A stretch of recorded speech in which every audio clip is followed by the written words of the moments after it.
Lentz up the middle. He'll pick up a couple. Number 65 in on the tackle for Monticello. Don't tell me he's a phantom player, but I don't see him on our roster. What number? 65. What, for Culpeper? No, Monticello. Out to the 48-yard line. It's a first down for the Blue Devils. Well, DeJure McCray is directing this Blue Devil offense tonight. They now have it first and 10 at their own 48.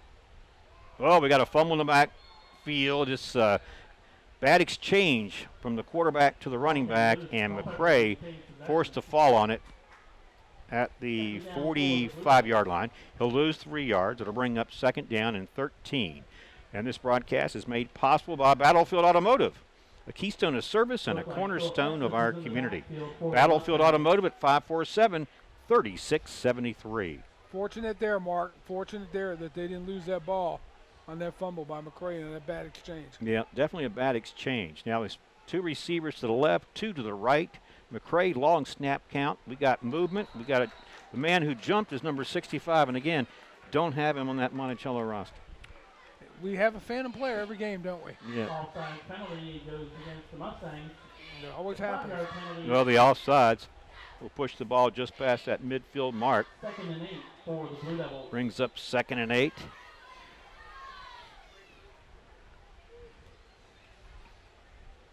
For the Blue Devils. Clock continues to run. 3:30 and counting here in the first quarter. No score. If you're just tuning in, the Blue Devils won the toss. They opted to receive, put their offense onto the field. And they were in a 3 and out in their first possession. A little different story this time around. Here's McCray going back to work. McCray, hard running, gets back the lost yardage and then some. Looks like he's going to have enough for a Blue Devil first down. Well, that's McCray. That's exactly what they want to see him do. But I think maybe they're setting up Monticello for the pass with some of this running, don't you? Could be, Mark, but what they're doing is that Monticello is really cheating on defense. They're really doing run blitzes. They're really sending a lot of pressure. And so what McCray is doing is waiting for that pressure to go, and he's running right on by it, picking a hole where they were, and he's using that pressure against Monticello with these big runs. Then we go to Plaster, the quarterback. This is Harrison, the ball carrier. Unable to spring loose from the grasp there of number 12, Tony Frazier, who makes the tackle. Now you might see a run-throw option right here because Plaster likes to throw on the run. So we'll see what's going to happen on this offensive series. So McCray had gotten the start. Now we have Plaster in for the Blue Devils at quarterback, and that means McCray goes in, stays in, but as a receiver. This is Harrison. He found an opening, and Harrison making a guy miss, still fighting for yardage. He got down close to the 20-yard line. Good job on that offensive line, Steve, left side, on that left tackle area to spring Harrison. He had a good lane to run through. Yeah, ran right by the block by number 64, Mark, for the Blue Devils. And he led the way for Plaster right there. Stuart Jones. And that was a big block. Just a bread and butter play, inside handoff. The rest of it was done by Harrison. Here's Plaster. Handoff once again to Harrison. Got behind the blockers, waited for a little opening. Not much developed there, and the Mustangs stack him up after a short game. Down to a minute 45 to play here in the first quarter, and this broadcast is made possible by CFC Farm and Home Center, outfitting your family from head to toe since 1932. That's CFC Farm and Home Center at 825-2200. Here come the Blue Devils back to the line of scrimmage, looking at a 2nd and 8 from the Mustang 18-yard line. Riley Harrison goes back to work. He'll get to the 15. We'll have a 3-yard pickup and a third down situation coming up. About 3rd and 5. See, this is what the challenge was to the Blue Devils. I'm sure the coaches challenged them, Mark, to find an offensive identity. You were big up front. Let's use it. Let's block, and let's play a solid, hard-nosed football. That's what they're doing right now against Monticello. Harrison back to work. Not much doing. Mustangs 2 or 3 players in an tackle, including big number 72, Jameer Banks. Mentioned him. He's a freshman. 54 there is Trent Lloyd. He was in. Now they do a little substitution. 55 back in the game. That's Blake Worley for Monticello. And now here's a decision for the Blue Devils, Steve. On 4th and 3, they line up to go for it here. And Plaster remains in as the quarterback. This is going to be a long snap count. They're going to try to draw the Mustangs off sides. Yeah, I don't know if they're going to get. They just did right there. Well, we got a whistle, and it may mean that we have a timeout called by Culpeper before the delay of game warning. So the Blue Devils take their first timeout with 19.5 seconds to play here in the first quarter. No score, but Blue Devils need a timeout to talk about this 4th and 3 situation at the Mustang 15-yard line. Well, you know, this broadcast is made possible by UVA Community Credit Union. Your financial success enables us to be a positive force in the Culpeper community. UVA Community Credit Union at 888-887-9136. And Able Heating and Air, able to keep your family comfortable through every season. That's Able Heating and Air at 718-7556. And Steve, when we talk about every season, you can feel a little bit of a change in the air yesterday and today, can't you? Yeah. With a little bit milder temperatures. A little bit milder. The false air is coming in. Had a hurricane off the coast. That kind of drew in some cold air.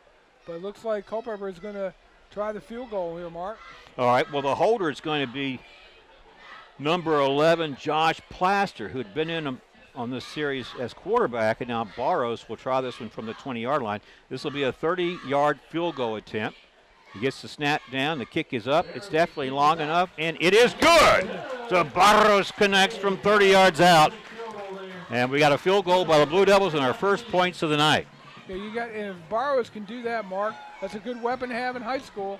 And I like the decision by Coach Oots to, instead of going 4-3, let's get some momentum, see if we can put points on the board, and that's exactly what they did with the field goal. But now they know they can move the football, and with their stout defense, let's see what Culpeper can do here. 18 seconds here to go in the first quarter. All right, but speaking of field goal and the significance of a kicking game, think about how that ties into tonight's recognition of the 99 team, because they had Mike Greenaway on that team. Mike Money in the Bank. And how consistent that kicking game was. And so here at halftime, we're going to have a tribute to the 99 team. And you won't want to miss that. Mike Greenaway, we called him Mike Money in the Bank because he was so consistent. And so Barros comes on tonight and connects from 30 yards out, and the Blue Devils strike first. 3-0 our score. 18.5 seconds, as you mentioned, left on this clock in the first quarter. Well, this broadcast is made possible by Mama Mae's. Our new location on Sperryville Pike offers the same fresh pizza and subs. Always fresh, always good, only Mama Mae's at 829-9200. Well, Gabe Barros, who just kicked the field goal, will now kick off to the Mustangs.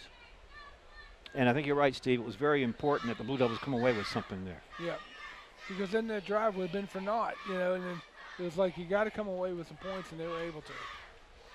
So Barros, short kick. This one fielded at the 25-yard line. Oh, we got a fumble on the play. Let's see who's got it. Blue Devils say they do. Pretty hard hit. Delivered, and coming up with it is number 5. Storm Martin. Storm Martin. Hey, what a name, Storm. Yeah. Martin comes up with a fumble. All right. Fumble on special teams. Storm Martin recovers, and the Blue Devils will have outstanding field position at the Monticello 35-yard line with 12.5 seconds showing on this first quarter clock. And Monticello got bit by the storm warning. Tornado warning came in this morning, Steve. Yep. And delivered a moment ago by Storm Martin. A great name. It's also a great name for lacrosse. We had a player by that name, Storm. You probably remember him, don't you? All right. Plaster back in. Here's his first pass. This is intended for Armani Hoffman. He almost was able to bring it in. Yeah, there's on that slant pass, Mark. It was a little slant, a real quick pass. And Hoffman, if he hadn't bobbled it, he would have had picked up big yardage. But, I like the play call by the Blue Devils. They're trying to get, make Monticello pay for that turnover, and you've got to right here. Well, DeJure McCray had started at quarterback and for much of this first quarter, but then Josh Plaster came in on that last sequence. Now he stays in, And here's his second attempt. He's looking for McCray. We got some contact out there, but don't see a penalty flag. So if it's not a penalty flag, then we're going to say it was great coverage then by number 9, Will Trent, who doubles for his team as a defensive back and as a running back and receiver. And, you know, Monticello is coached by Jeff Lloyd. You know where he used to coach previously? Kettle Run. That's right. Yep. Yeah. Mm-hmm. So he's familiar with Culpeper. So Plaster here has attempted a couple passes, both incomplete, brings up a 3rd and 9. And they have it at the Mustang 35. 3.9 seconds to play here in this first quarter. This could be the last play of this quarter. Here comes the pressure. They dump it off. This is Lentz on the screen. Breaks the tackle and hit pretty hard inside the 30-yard line. He'll get down about the 28. Pick up about 7 yards, and that's the end of this first quarter. When the Blue Devils come back for the start of the second, you're going to have like 4th and 3 from the Mustang 28-yard line. I don't know if they've signaled the end of it yet or not. Well, is there a penalty on the field? I don't know yet. Dead ball. Holding against Monticello. How about that? And a false start against Culpeper. So they're going to repeat 3rd down? Repeat 3rd down. Looks like Wow, offsetting, you know, because the holding would have been, you know, it would have been Culpeper would have had 1st down, but that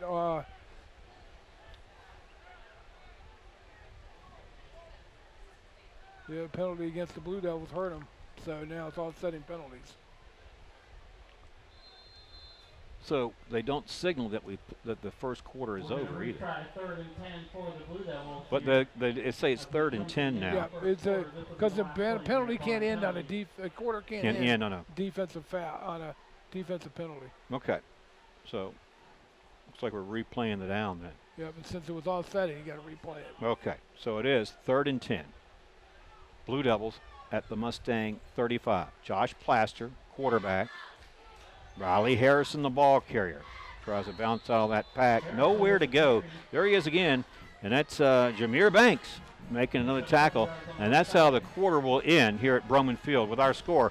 Blue Devils 3, Mustangs nothing. We'll take a quick break and come back for the start of the second right after this. You're watching Blue Devils football on the Culpeper Media Network.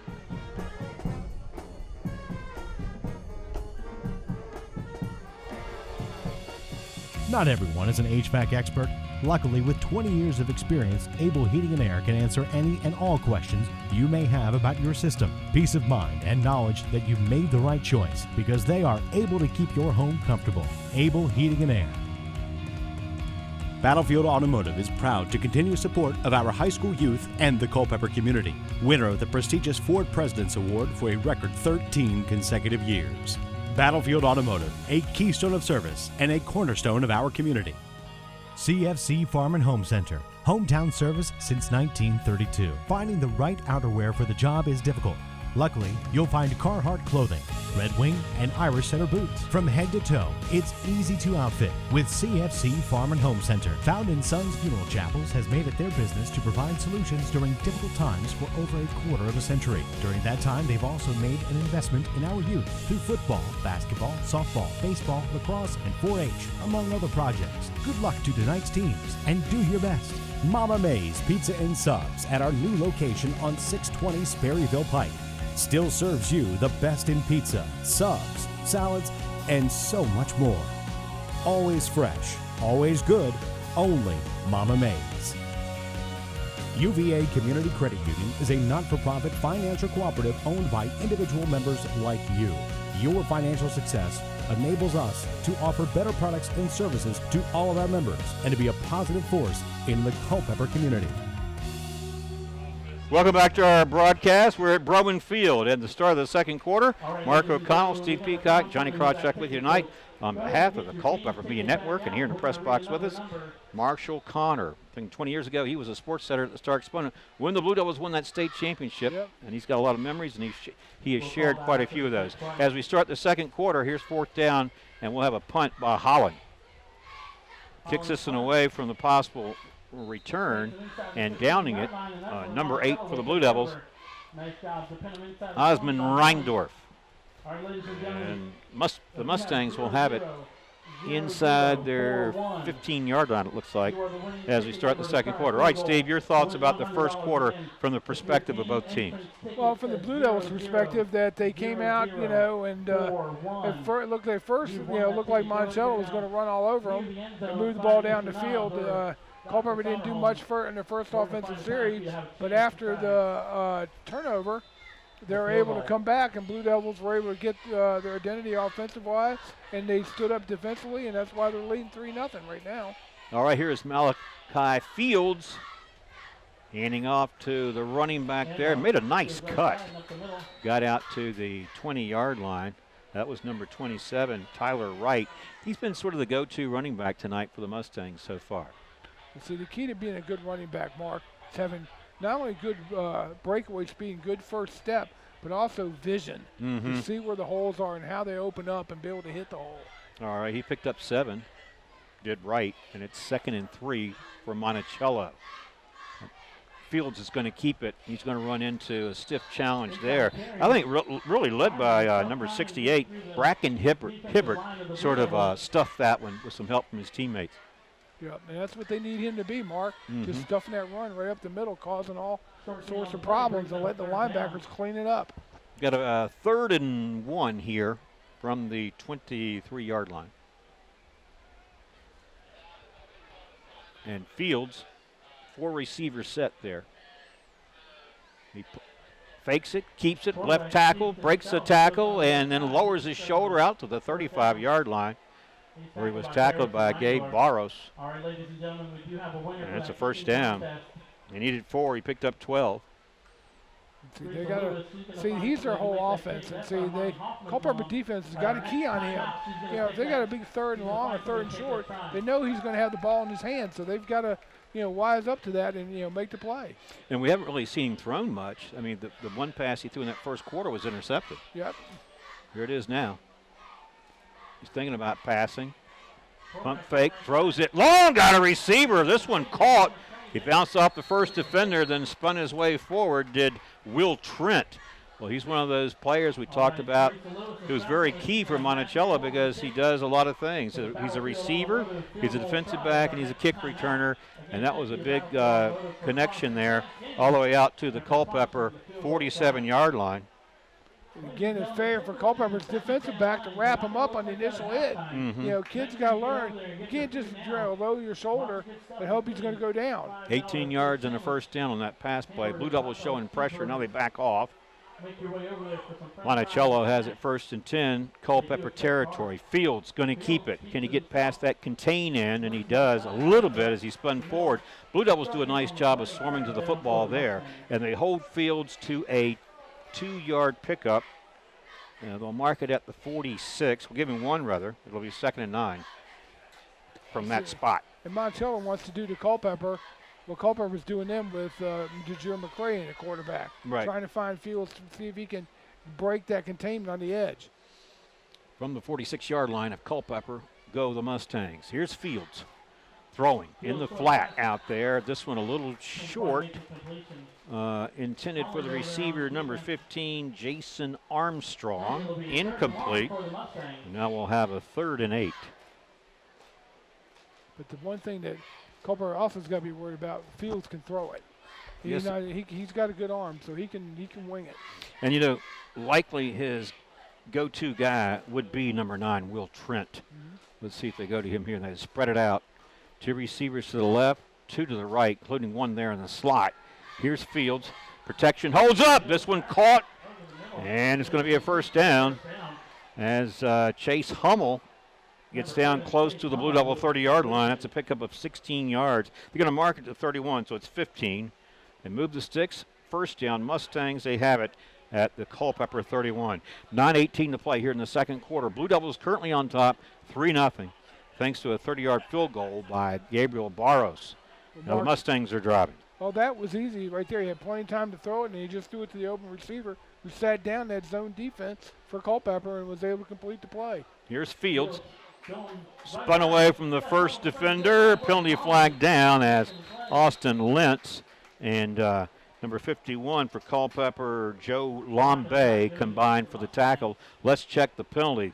It's going to be a legal block in the back, Mark, against, it's going to be against Monticello. It's going to be a spot foul. So you had him stop there on third down, or was it first down? Yeah, they had 3rd and 8 Yep. on the 46. Then they had that 15-yard pass play that gave them the first down. So they're going to knock him back. All right, as they push them back and mark it off. We'll tell you this broadcast is made possible by Mama Mays. Our new location on Sperryville Pike offers the same fresh pizza and subs, always fresh, always good. Only Mama Mays at 829-9200. Push the ball back to the 46-yard line. It's 1st and 23. Here's Fields. Plenty of time. Throwing downfield, he had a receiver wide open. And just out of his reach, intended for Philip Estes. And he was open, Steve. He was wide open. Barrows and company better get their together back in that secondary right there. That was too, if Fields had been more accurate, that would have been a touchdown right there. Because that receiver had 2 to 3 yards on the Culpeper defender. And Steve, one of the things that's going on there is that Malachi Fields has been the beneficiary of having some good blocking up front, where that protection's held up for him. He sure has. All right, here now is a 2nd and 23. Fields. Here comes a little bit of pressure. He steps up from it, then he throws downfield. This one long, and this one incomplete. And that was just a little overthrown, as the receiver there had a little bit of a shot to make that play. Barrows was defending. Did you pick up the number on the receiver? Was it 13? 13. Miles Frazier? Yep. There he is. No, number 21, rather. It's Philip Estes again. Now we go into a 3rd and very long. So here's an opportunity for the Blue Devils. It's 3rd and 24. Line of scrimmage, the Blue Devil 46-yard line. So Malachi Fields and his teammates need a bunch right here to keep the drive going. Fields, they set up that bubble screen out there.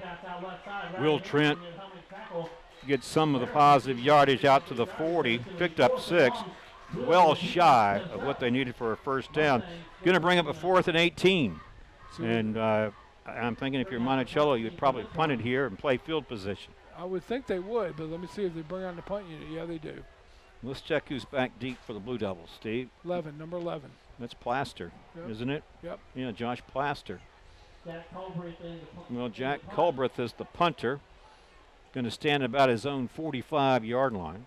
Josh Plaster receives And for Josh the Blue Devils. Plaster, the lone safety back there for the Blue Devils, standing at about his 10. Awaiting Culbreth's kick. 7:48 to play, second quarter. Blue Devils up 3-0. Blue Devil defense here appears to have withstood the challenge. We got a whistle and stoppage. Let's check this one. It's going to be a delay of game against the Monticello. Monticello. Were they trying to draw the Blue Devils offsides? No, they had a field number 13, didn't know whether or not he belonged down there or not. Then he came on, came off, came on, and there was movement. He's either had too many people, too many men, or it was a legal procedure. See what they're called. And that backs him up to the 44-yard line. Yeah, we'll back him up 5 yards. Kick.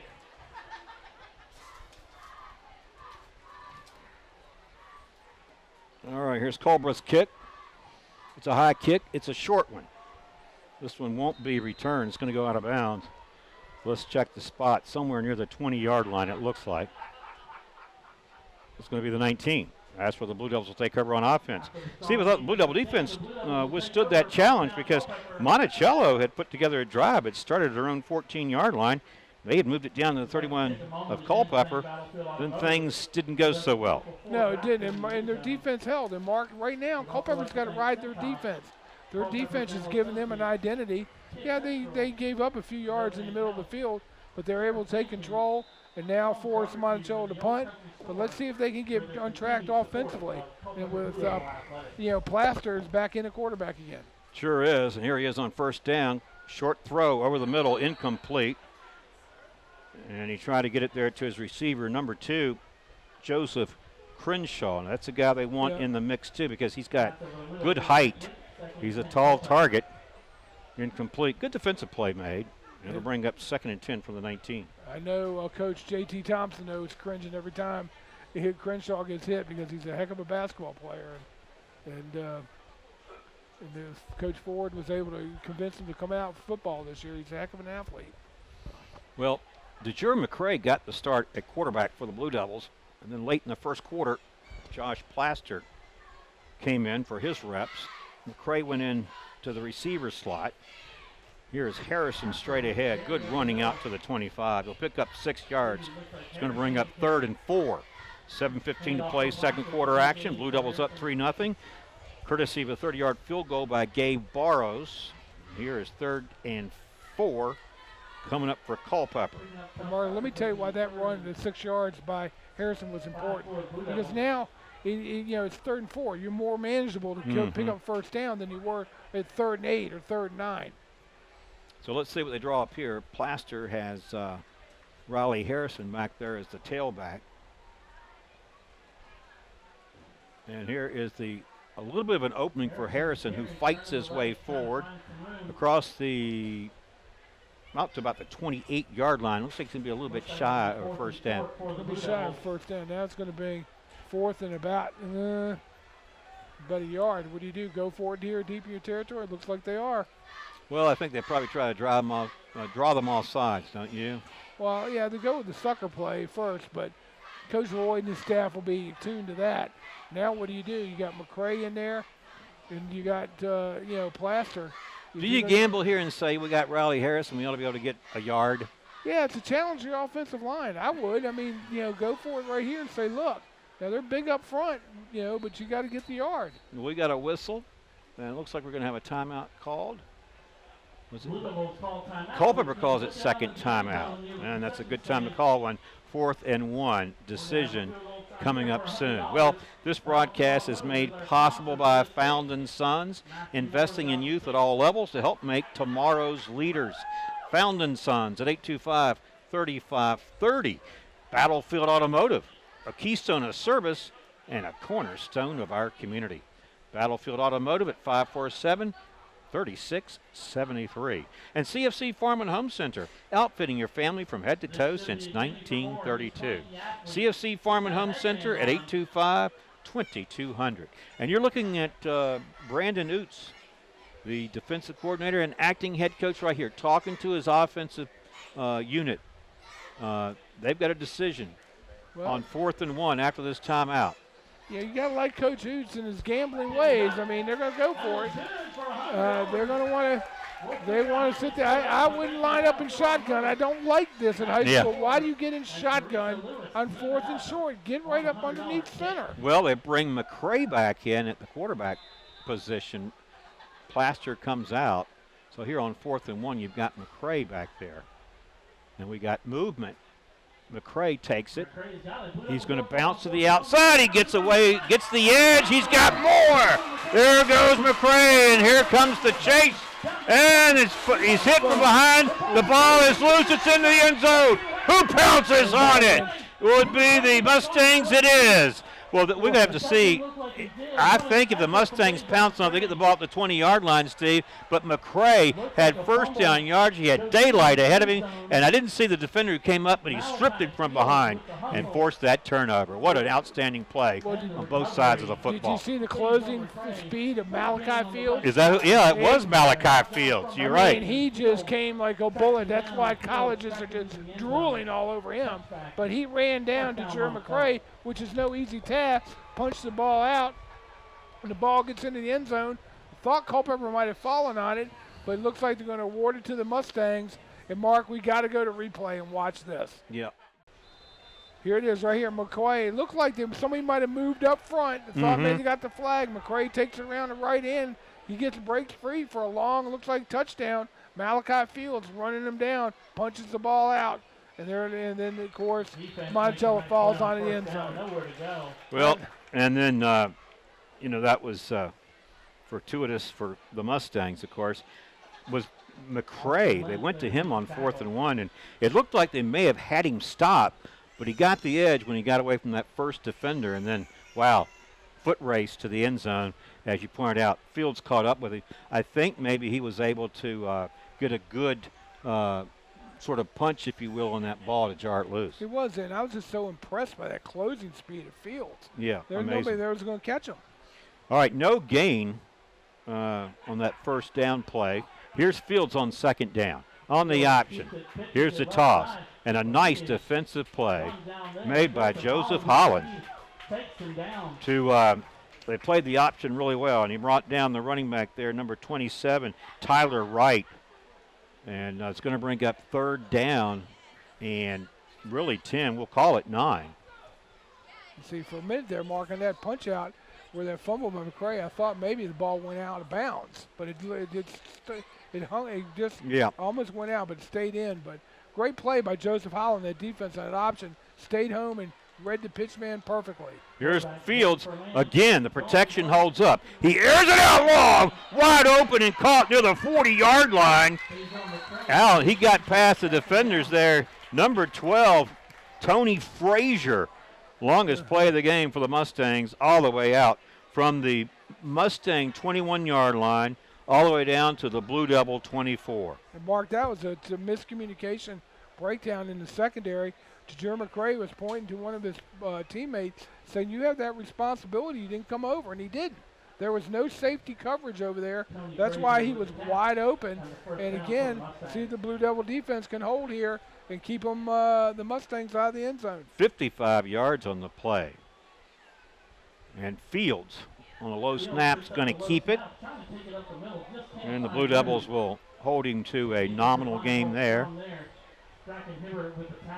Hibbert, number 68, Bracken Hibbert, a junior, makes the tackle.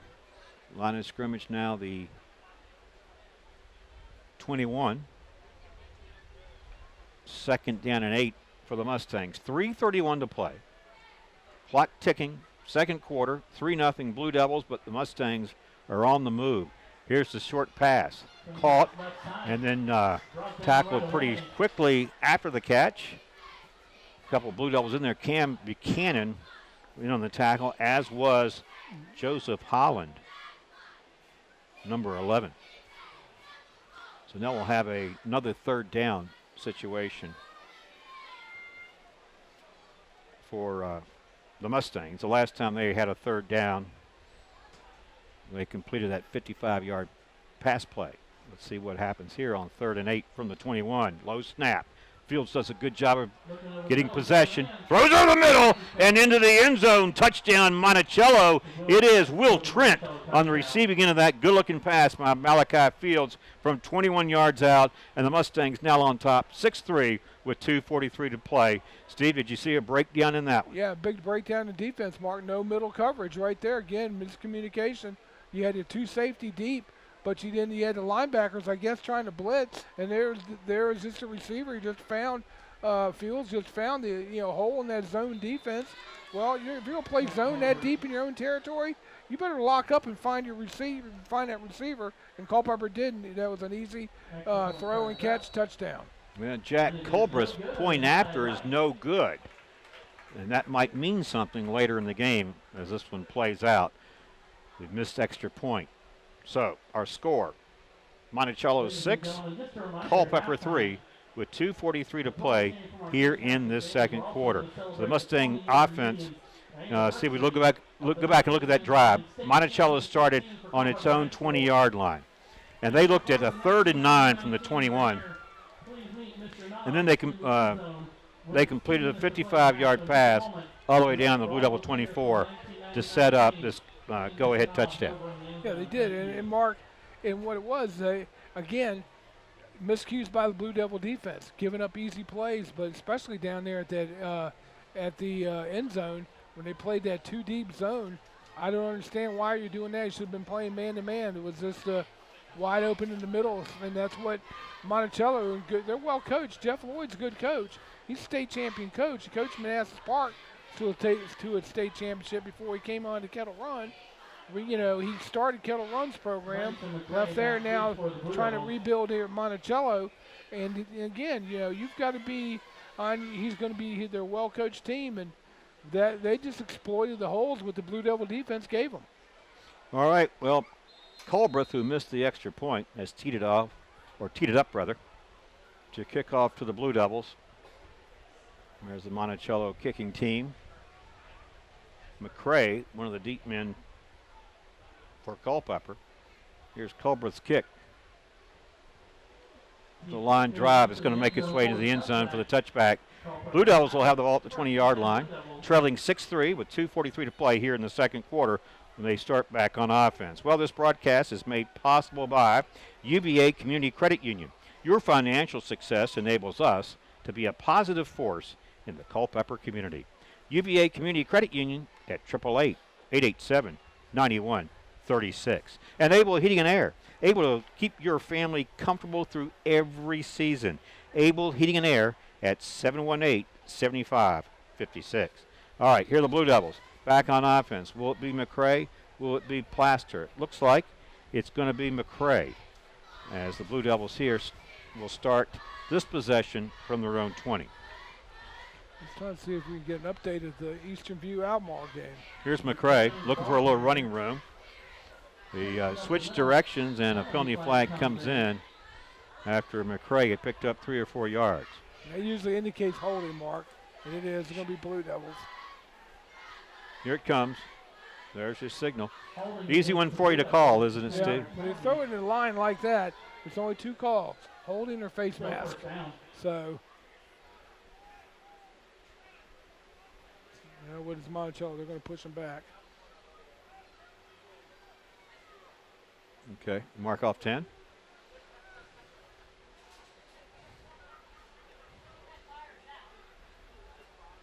We now have it at the 12-yard line. No, let's call it the 11. First down.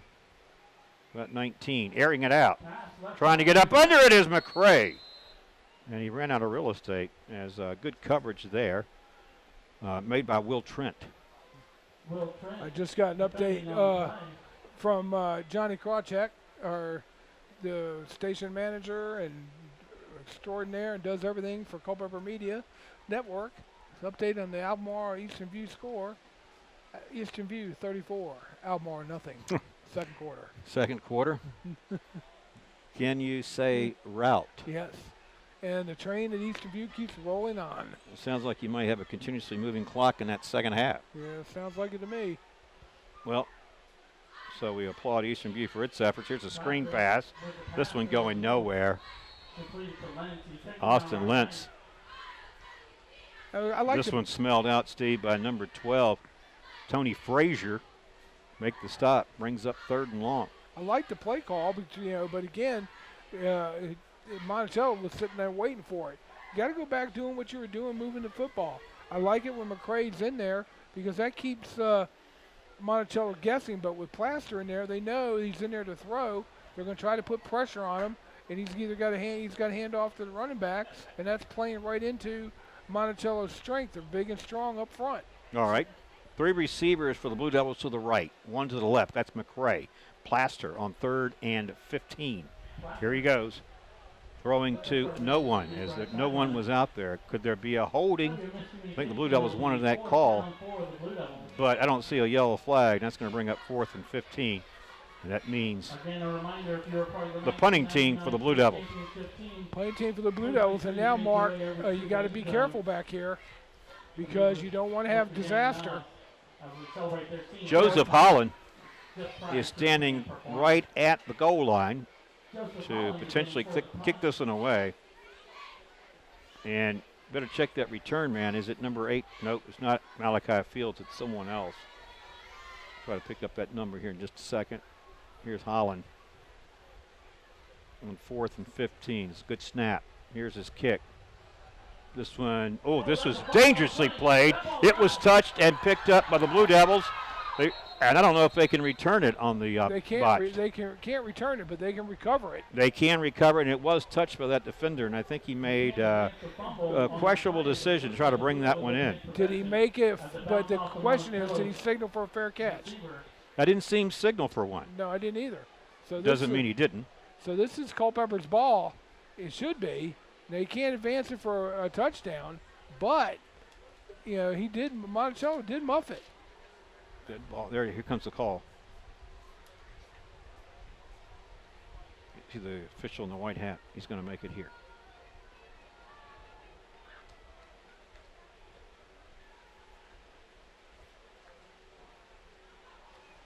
What? I haven't seen that signal before. What's a push? All right, we can go to the rule book for Is that a legal block in the back? I've never seen that signal. Maybe it's been And- around and- as long as And how can that Curly be? Lambeau or How something. can that be against Culpeper?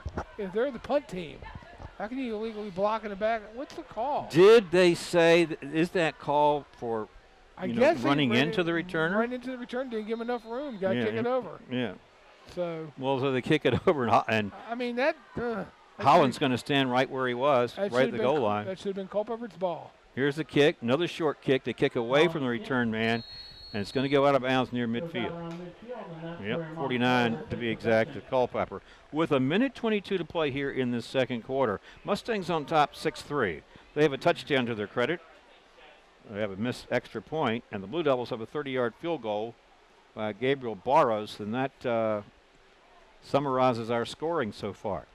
And again, I'm still flabbergasted at what this call is. It's like, hey, Honestly, as much as we've seen football throughout our lives, I've never seen that signal. I haven't either. So All right, so with 1:22 to go, a dangerous Malachi Fields is back on the field for the Mustangs. Straight ahead he goes. And they wrap him up near the line of scrimmage. Hibbert again on the tackle. And the clock will run. We're down to 1:05 and counting. trying to think. I'm trying to go back to my English literature. Who was the English literature? Was Shakespeare? Did there was a character named Malachi in any Shakespeare's tales? No. I'm not sure. Second down and 9 for the Mustangs. Fields gets it to his receiver out there in the flat. It's number 15, Jason Armstrong. Blue Devils tackle him shy of a first down. Now the Blue Devils call a timeout. That's their third and last timeout of this first half. Well, they want to make sure they don't give up the big play again. Don't especially on defense, with that zone, and don't leave a big hole in the middle of the field. So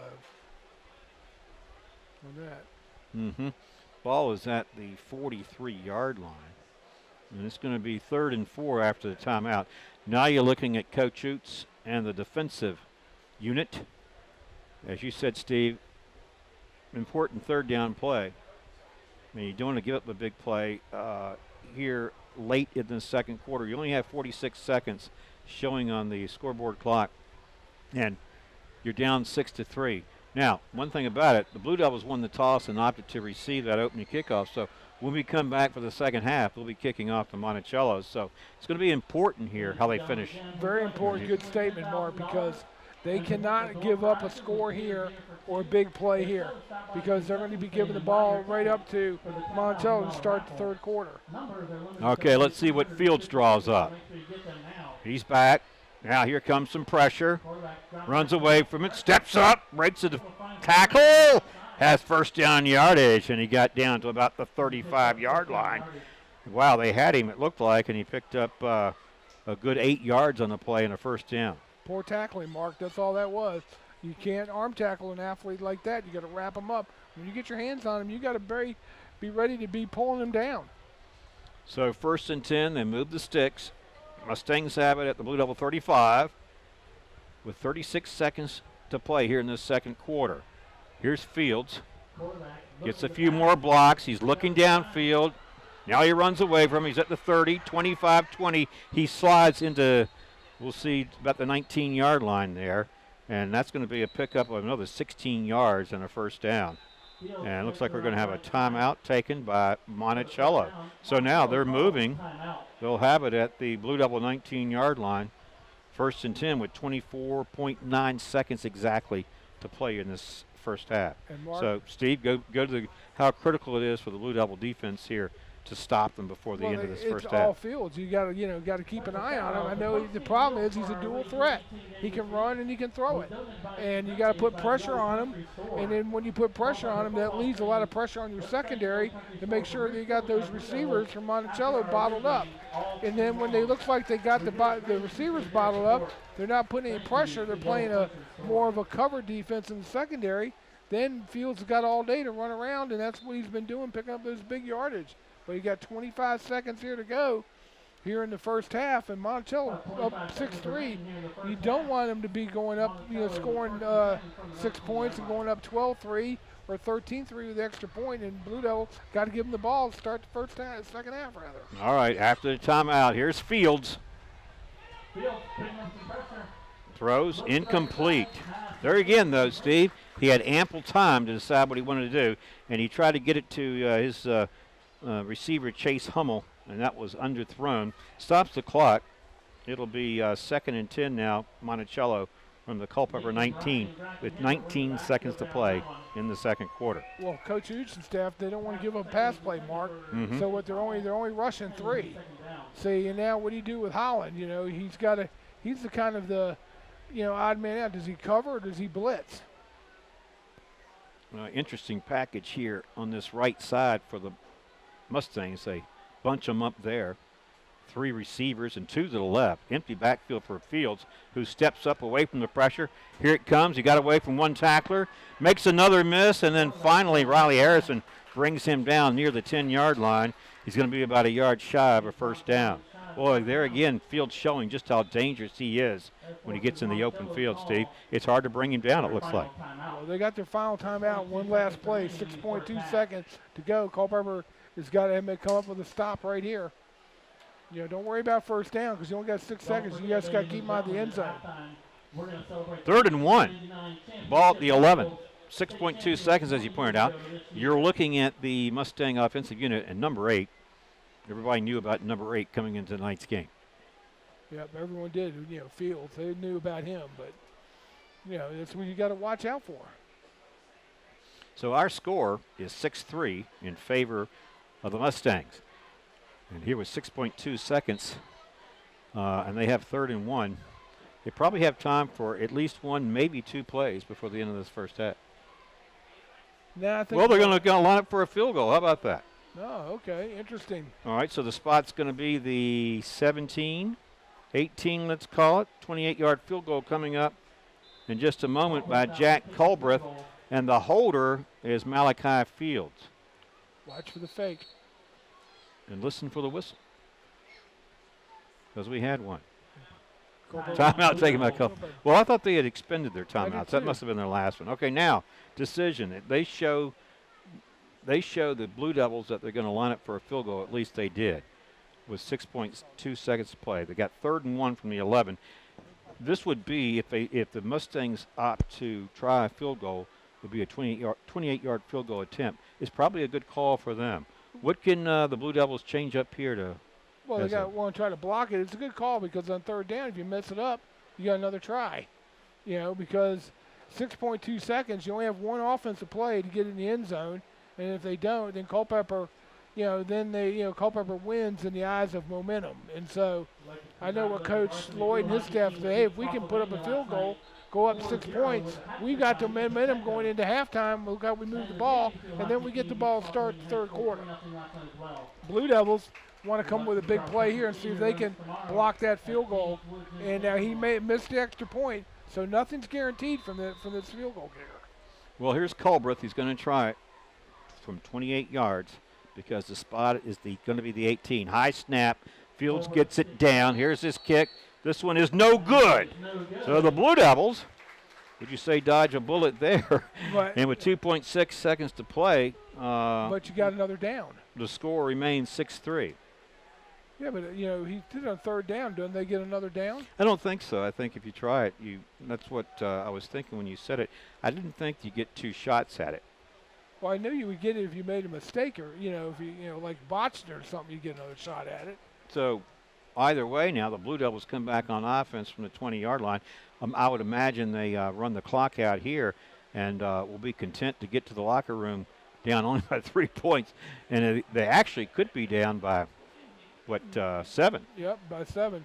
And what they need to do is right here, just take a knee and go into the halftime down 6-3. And that's exactly what Plaster does. He takes a knee, and I don't see the clock running yet. Now they say run it. Yep. Plaster avoided disaster. There you go. That's the rhyme of the night. Maybe the rhyme of the season so far. All right, we've played one half here at Broman Field, And as the two teams go to the locker room for the intermission, the Mustangs are up 6-3, and they'll get the ball to start the second half because the Blue Devils will be kicking off.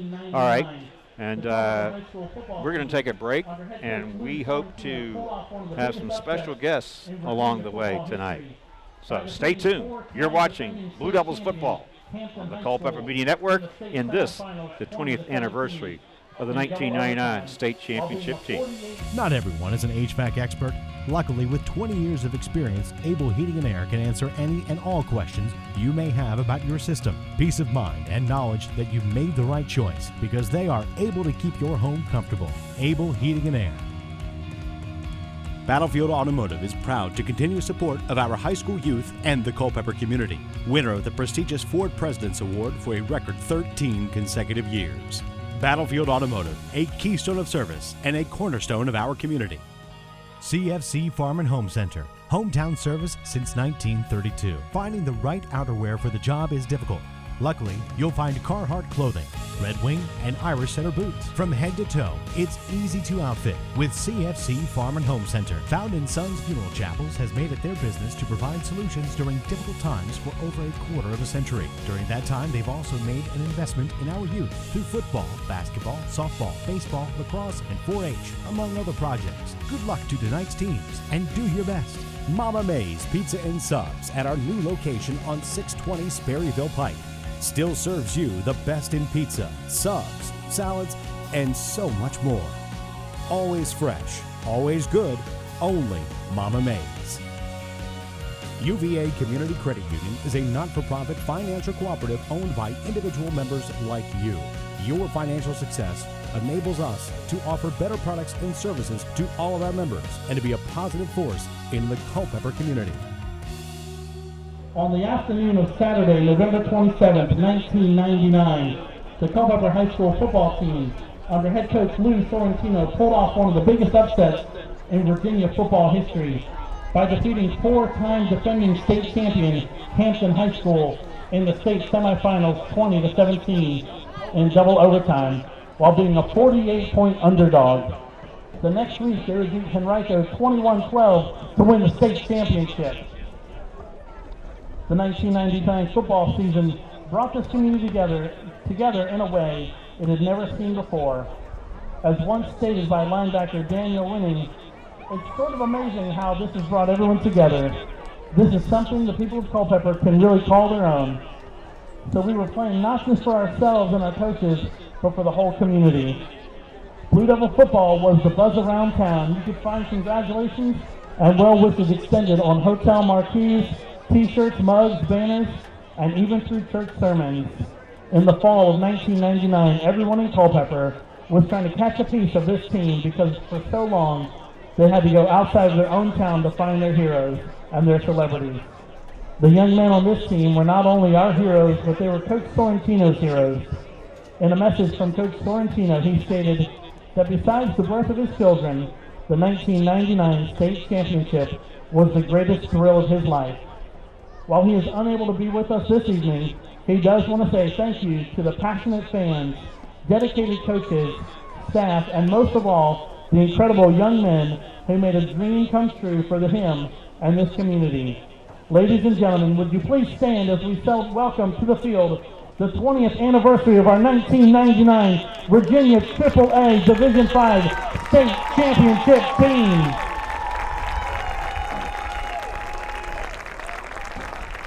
Players on that team were Craig and Adrian Rogers, Curtis Robinson, Steve Barber, Brandon Jones, Terrence Jenkins, Matt Gaskin, Marcus Carter, Mike Greenaway, Eric Dodd, the quarterback Mike Jenkins, Addison Deal, Stefan Orange,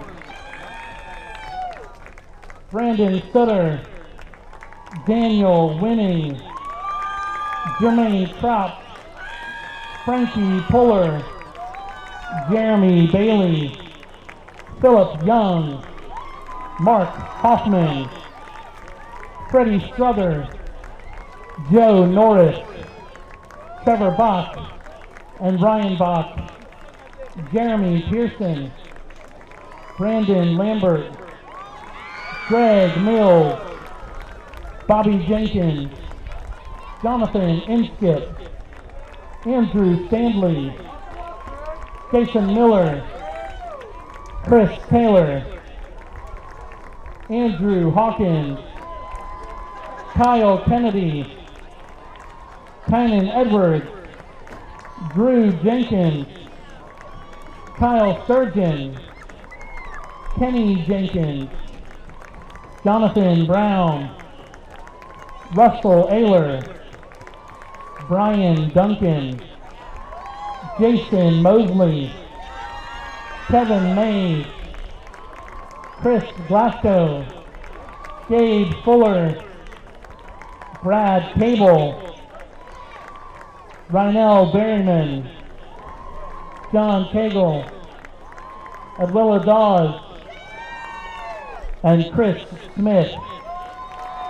Coaches that year were Lou Sorrentino, Dave Boley, Todd Campbell, Steve Parker, Dave Richardson, Greg Marks, Joe McAlendra, Jim Quinn, and Brian Kelly, with the support staff Lance Warren, Chloe Kipp, and Greg Duncan.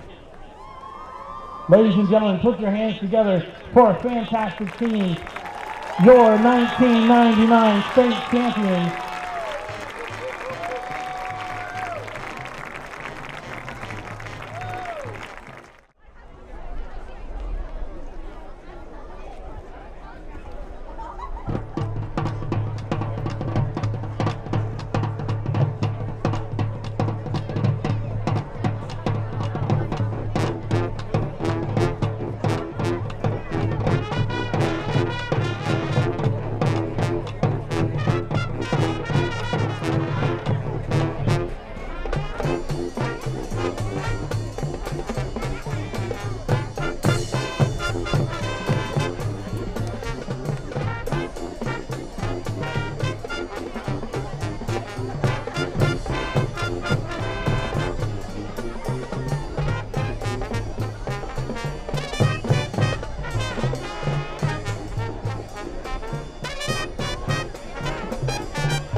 Not everyone is an HVAC expert.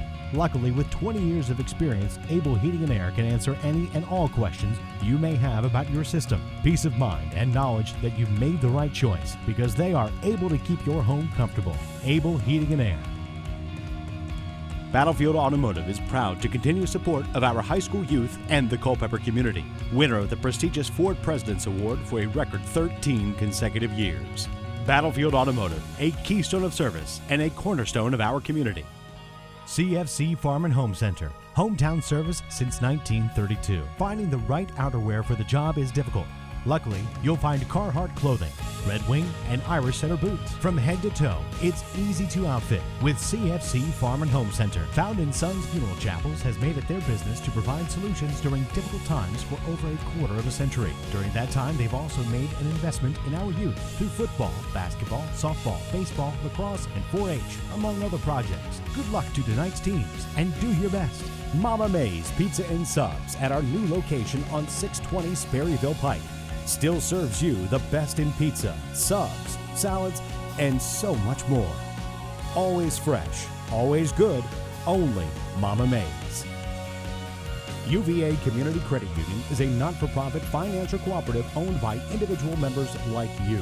Your financial success enables us to offer better products and services to all of our members and to be a positive force in the Culpeper community.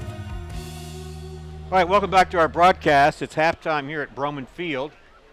Two teams coming back onto the field after the intermission. And momentarily we'll have the Blue Devils kicking off to the Mustangs to start the third quarter. Welcome back, Steve Peacock, Mark O'Connell, Johnny Kronchuk from the Culpeper Media Network. And coming up shortly, we're going to start our interviewing process with some famous celebrities. And that would be members of the 1999 state championship Culpeper football team that won the hearts of so many. Jaden, long time ago, made a new friend here tonight. Here's Jaden in the middle of us, Steve, 9 years old, and he's getting the chance here to look at the monitor and the players. Let's bring in our first player because we'll have a chance to hear from the Blue Devils of the 99 championship team. Marshall, send in our first player. Let's start with the quarterback. Mike Jenkins. Mike, if you'll take the mic. First of all, let me introduce Mike Jenkins, the starting quarterback of the 99 state championship football team. Mike, good to see you all these years later. Some of you guys look a little different 20 years later. Oh, they all still look the same, still talk the same, still act the same. Well, tell me about being the same. What was it like in 99 as you look back on that great season? Just a brotherhood. And if you watched us as we came in down here tonight, you could see that brotherhood is still as strong as ever. You know, when we came out of that locker room down there and we come through that tunnel or through the goalpost and ran through that paper, we ran as one. And we're still one. And it'll always be that way. All right, well, of course, you were the quarterback on that 99 team, and I thought that the team had good players in all the positions, and you guys played so well together as a team that year. And really, being a team, being a brotherhood is really sort of the thing that it was then and the thing that remains today. Well, like I said, we did have good players at every position. It wasn't about somebody being great, but it was very much a solid player in every position. But not just on the field, on our sidelines, the fans. I know I made a quote in the paper about the fans when we come out, how important that was to us, and I would just love to see the Culpeper fan base rebuild itself back up to what it was. Obviously we did what we did, for ourselves and for our team, but it was also for the county, for the community, and it was just an amazing ride. Yeah, it really was amazing, and I think the people who lived it will never forget just what a great feeling it was to be a part of Culpeper and the great civic pride and how the team really brought people together. And, when you went to the away games, like in the playoffs, and you looked up in the stands, you saw a lot of blue and gold there. Oh, there was blue and gold everywhere. I think when we talk about it, we refer kind of that movie Varsity Blues, except for not all the trouble, but the fans following us. And I try to explain to my wife now what it was like pulling into this place 20 years ago. There was no parking spots. People were parking out on the street, and to see the parking lot right now, that's a hard concept to understand. And but like I said, it was just an amazing time, and we have lifelong friendships built from it. Well, Mike, it's great for you to come in and share some of your memories. Great to see you again, and thanks for joining us. And we'll get a chance to talk to some of your teammates here in just the next few minutes as the game gets ready to start. Thanks for having me. All right, great to see you. All right, Jaden, nice to meet you. And Steve, we're just about ready to go back with the start of the third quarter. And as we get back into the flow of things, we'll also start bringing in some of the Mike Jenkins's teammates. And here is the kick by Barrows. We got a whistle to start things. I think we're going to have Brandon Lambert coming in next. Brandon, take the mic, and welcome to the press box. Welcome back to Culpeper 20 years later. I was saying to Mike Jenkins, your quarterback, that 20 years later, some of the guys have changed some. He said, no, we're still the same. We were friends then, we're friends today. We're still family. A lot of guys gained a lot of weight since I seen them last time. We all do. But yeah, the love is still the same, man. We try to keep in contact with each other and check to see how everybody's doing. But then when I heard about this, I had to be here to make it. Well, Brandon Lambert, I remember you wore number 48. You were a tight end for that team, right? Right, and also defensive end. And also a defensive end. So what does it mean to you coming back 20 years later in front of this crowd to have the team recognized like they were? It's special. You know what I'm saying? Like I said, I keep in contact with a lot of these guys, and once they said they wanted to reunite 20 years later, I had to make it here. And also my daughter, she's a cheerleader here now. Oh, okay. So Amaya Lambert, she's the one in the front right there. Okay. So I come out here to support her, support the team. Yeah, there's a plug there for your, you said your daughter? Yeah. Trying to find her. Johnny's trying to find her on the camera. Right there. Right here. There Right, she is. Yep. There you That's go. her. All right, Brandon Lambert's daughter, first name again? Amaya Lambert, yep. All right, She's there a pretty she is. girl. Very pretty girl. That's my oldest daughter, and like I said, man, we try to stay close. I enjoy coming back to the games. The team is a little smaller compared to what we played, but I enjoy watching the game. All right, return to you in just a second, Brandon. Here's Malachi Fields going back to work for the Mustangs, keeping those legs churning. They started the drive on an own 35-yard line after a couple muff kicks, and now Fields goes back to work. He gets about 3 yards. Brandon, you've had a chance to watch this game tonight. Malachi Fields has been the difference so far for the Mustangs. Watching him play there, number 8. He's been dangerous. He's a dual threat, both to run the ball and pass the ball. Any observations about what the Culpeper defense might be able to do differently here? Keep him in the pocket. Oh, he tries to throw it. Nice The ball's fumble. loose. Nice fumble. And is it a fumble or a forward pass? Let's check the call here. I think they're going to say I think it's a fumble. Fumble. It's a fumble. well, that's going to be huge if it is a fumble. Yeah, Blue but it's Devils recovered by the Keep Mustangs. him in the pocket, keep him contained, and make him throw the ball.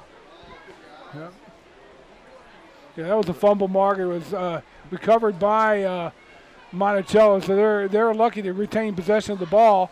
It looked like Cameron Buchanan was the one in there on applying the pressure to cause that fumble. All right, we're talking to Brandon Lambert here. We'll get back to him in just a second. 3rd down and 21 from the 24-yard line. Here's a short pass to Trent. Coming across the field, looking for some running room. Blue Devils stay right with him and track him down and hold him for a short gain. He's going to bring up 4th down. Blue Devil defense getting the job done here after that big defensive play and the fumble. Now we'll have a 4th down from the 26-yard line. Okay, Steve, was there something you wanted? I want to ask you to play against Woodbridge is what I always remember you. When we talk about that and what that means to you. We're talking about the Woodbridge game now? Yeah. Yes. We was down late in the 4th quarter, and that was my sophomore year. Yeah. Just being new to the team and Coach Sorrentino told me that we going to run a tight end screen.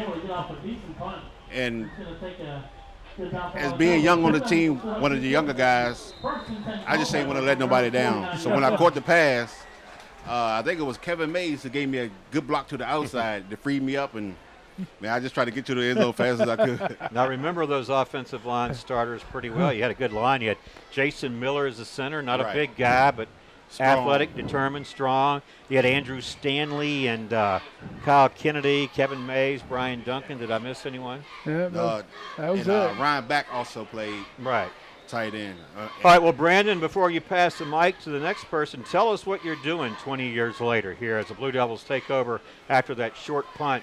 Excellent field position at their own 49. I'm actually still here in Culpeper. I work for a cabinet company here. I'm a night shift supervisor. Mm-hmm. So, and I also, like 5 years ago, I was still playing flag football, and we also won a state championship in that. So I try to stay active and keep myself going, support my daughter. And now I got a younger son, trying to get him into the game of football. So, yeah, hopefully he can turn out like his dad. Well, hopefully we can see it. Hopefully we'll still be broadcasting when he comes around. So. Yeah, sounds good. Well, Brandon, great to see you. Great catching up with you. Congratulations on that championship year of '99 as McCray runs the ball. And 20 years later, you and your teammates are back here at Broman Field. And I know you're sharing in the good feeling that it is to be reunited with everyone. Oh, yes, having fun. Hey, great seeing y'all guys again. Yeah. Thank you so much. You can pass it off to the next guy as a good teammate. I'll hand the ball over. Make sure they don't fumble, Jaden, because a fumble on the play is not a good thing. All right, so that was Brandon Lambert, everybody. Now here are the Blue Devils. Have to step back a little bit so I can see. Here are the Blue Devils now looking at a 3rd and 1 at the Mustang 42-yard line. We're going to pick up the interviews here in just a moment, pending this 3rd down play. Snap, McCray, left tackle, makes a move. Here goes McCray. And they tackle him inside the 15-yard line. Big gainer, Blue Devil first down. They're in the red zone, threatening here early or 4 minutes into this 3rd quarter. All right, joining the broadcast now by former Blue Devil player Stephen Barber. I don't hardly believe it. Steve. In the flesh. Stephen Barber, and he was one of my, you played that safety position. I've always partial defensive backs. Stephen Barber, number 5, returns to the Broman Field 20 years later. Here you are with your teammates and friends, and you're watching the Blue Devils play. McCray, the quarterback there, keeping it. Stephen Barber, welcome back. How's it feel to be back here at Broman Field 20 years later? Well, it feels great. It almost feels like we haven't left, and I almost want to get back on the field and help out the Blue Devils. Well, I know you certainly could. In fact, they, in that first half, looked like they could use a little help in that defensive backfield. The Mustangs had some wide receivers open, and Malachi Fields doing a great job as a quarterback. He missed the target a few times. A couple of guys were open.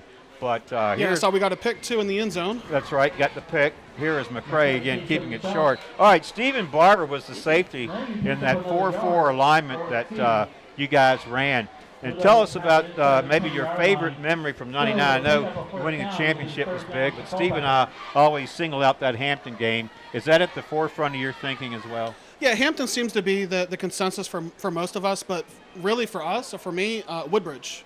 The first game of the season, we were coming in the 4th quarter, down 7, and then we had a big play by Brad Cagle, scored the touchdown, and then I capped off an interception to seal the game. But that kind of set the tone for the regular season going forward. Yeah, that was a game. I think you guys were down 20-7. Yeah, and ended up winning it 21-20. Yep. That was a game that we didn't broadcast the second half because lightning, a thunderstorm happened to Culpeper. Exactly. And we thought we were broadcasting the game, and it never happened. And we were broadcasting it to each other. We were broadcasting it to each other. And so we're on radio back then. Right. But those things happen. It was a great comeback and maybe a defining moment for the team in that season to be down like that on the road and come back and score all the second half points. Well, and that's one of the things that Lou always told us was, never count your eggs until they hatch, and making sure that you played all 4 quarters. And, that was one of the things that he really stressed about was 4 quarters. Right. We got an offsides against the Mustangs. It's going to give the Blue Devils first and Should goal. give the Blue Devils first and goal, Mark, right here. And it's all been to Jer McCray. And what he's been doing is, like I said earlier in the first half, hitting the edge because Monticello's pinching and they're really running and doing run blitzes and really trying to pressure. And again, that plays right into Jer McCray at the quarterback because he can see it and spot where it is and hit the hole. So hopefully we can get a touchdown here and go up ahead in the score. Oh, it'll be first and goal from the 2-yard line. And Steve will take a break momentarily here to see if the Blue Devils punch it in here with McCray back there to receive the snap. There he goes. McCray set ahead. He's in. Here comes Steve Peacock on the way. To Jerry McCray from 1 yard out. Touchdown, Blue Devils. 9-6, 5:48 to play. And Steve, this was a drive that the Blue Devils took advantage of great field position off that short punt, and they did the work behind McCray, and then McCray punched it in from 1 yard out. Going back to Steve Barber. Steve, great to see you. You were the safety in that 4-4 alignment. Great season. You mentioned the Woodbridge game. Tell us what you're doing 20 years later. Now I'm actually selling insurance. I have my own agency here in Fairfax, Virginia.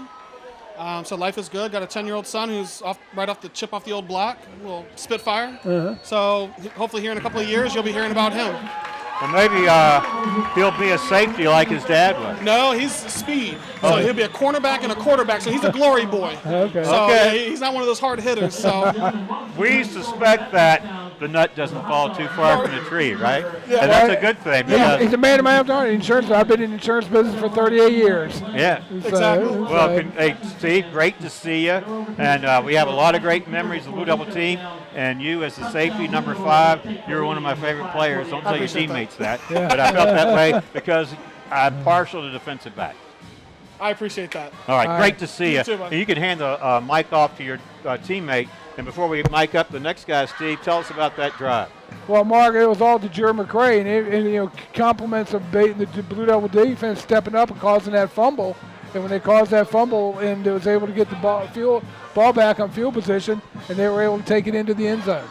So, Well, and now Gabriel Barros is going to kick off. Now joining us in our broadcast will be Jermaine Crock here in just a moment. Jermaine, thanks for stepping up tonight and being a part of our get together with all the players and coming in to talk about some of your memories. Oh, yeah. Thank you for having me. Well, you wore number 24 on the field, Yes, didn't you? sir. Steve, correct me if I'm wrong, but didn't Jermaine have like a 98-yard run? 99. 99. Yeah, there I go. Stand corrected. Sort of a la Tony Dorsett play, 99 yards. Was that against Fauquier? We called that play. Yeah, it was Fauquier. Yep, it was Fauquier. All right, so Jermaine, tell us, you're surrounded tonight by a lot of your teammates, and you guys, as Mike Jenkins pointed out, there's a real brotherhood that you guys enjoy. You were one then. You came together tonight. You came out on the field as one. It felt like the brotherhood and really the great thing that you guys had then, the team. How does it feel for you tonight to be back 20 years later? Oh, man, I was so excited about this for some reason. I just got the shakes and the jitters. I was like, oh, man, this is a great day. This is a great day.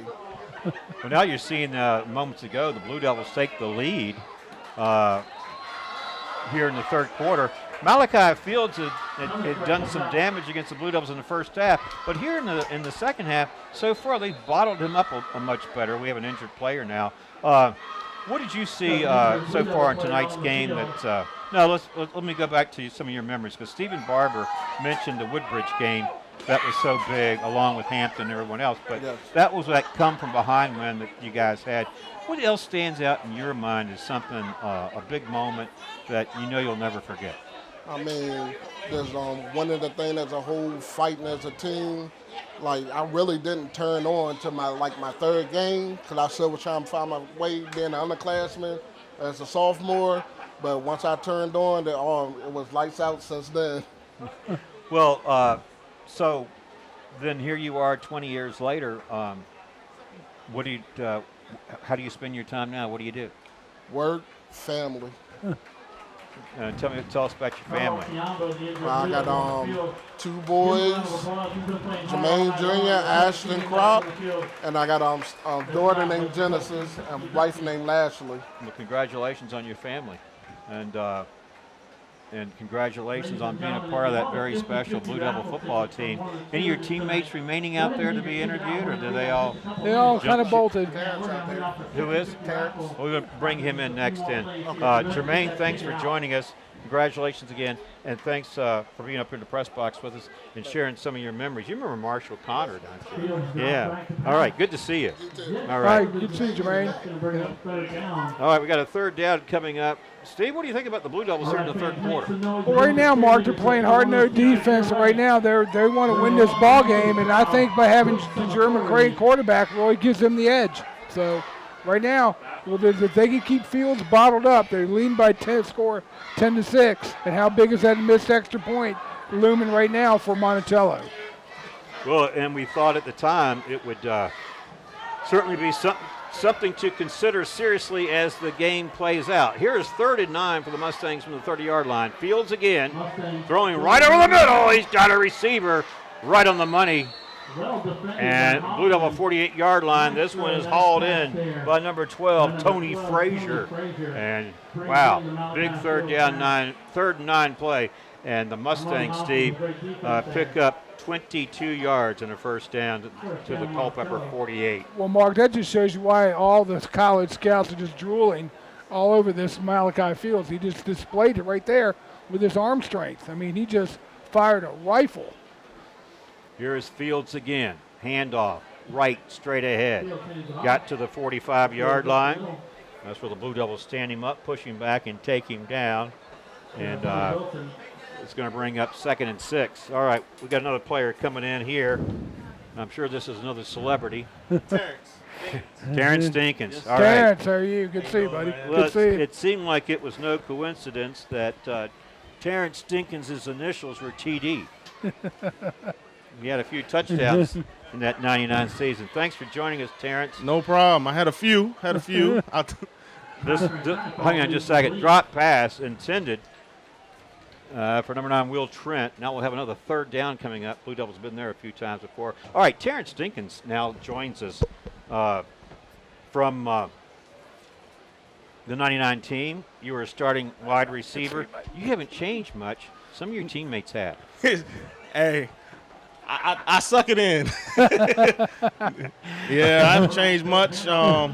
Thank God. A little bit of gym, eat right a little bit, but yeah, it's been 20 years. Well, you were a receiver, and you're looking at Malachi Fields, a quarterback, connecting with number 9 again, Will Trent. He's had a pretty good game. The Blue Devils are giving up these third down and long plays again. This is going to hurt them later in the game. They're currently up 10-6. Terrence Dinkins. But we got a flag mark on the play to bring it back. All right, they'll bring it back. All right, well, Terrence, what was it like being on that 99 team, and you and John Cagle were the starting receivers, taking in those passes from Mike Jenkins? It was a rush. Sometimes we didn't even know what down it was. We just know the play. We go make the play. And we look up sometimes we're in the end zone, and sometimes we cross the first down marker. Well, you know, what Terrence steps out in my mind is the Brook Point game. I mean, homecoming, and the connection toward the end of the game. Yep. Of course, Marshall's got the paper right there. There it is. I mean, these are moments you always remember for your lifetime. So, that's actually my favorite play of the entire season. Not the biggest. The biggest was the Hampton catch, fourth down. Mm-hmm. But that was the catch. Homecoming.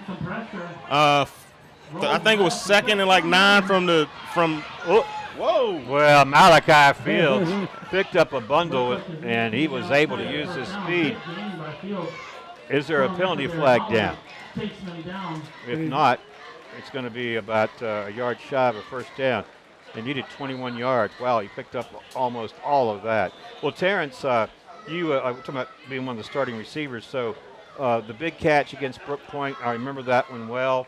Yep. Mike Jenkins went up top, you got up under it, and then you outraced the defender all the way to the end zone. Very exciting play. Oh, yeah. Marshall Connor in the press box here. You know, he was a sports center at the Star Exploded back then and covered the team very thoroughly. He's brought in some additions that some headlines will probably ring familiar to you that you've seen so far. Absolutely. And actually, my dad, he has like 4 books of just clippings. Yeah. And I mean, he's standing right there, and I I actually know. take a look at those all the time. Yeah. Yeah. And this is why I don't age. I know.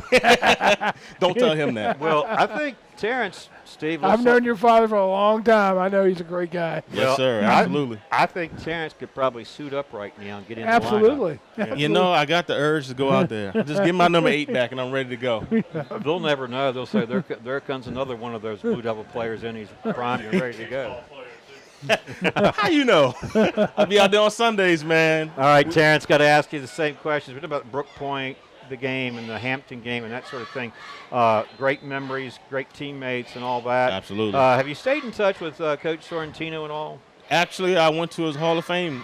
He was put into the high school Hall of Fame, and me and Big Jenkins went down there and we hung out with him, Campbell, Bowley, and yeah, that's it. And we went down and hung out with him. He got deducted, and it was a good time. We spent about 2 hours with him, and he hadn't changed a bit. He's actually telling us stories that us as players talked about together. Mm-hmm. He's gave the coach's point on them. Like, damn, so you actually thought the same thing. Yeah. Or we thought you didn't want to throw the ball. There's a fumble, and Blue Devils may have it. Let's check the spot. See if they do. Looks like they do. Trying to pull the players out. Blue Devils say they've got it. They do. Looks like Hibbert may have fallen on number 6. Right. There he is, big number 68. That's good recovery. Bracken Hibbert.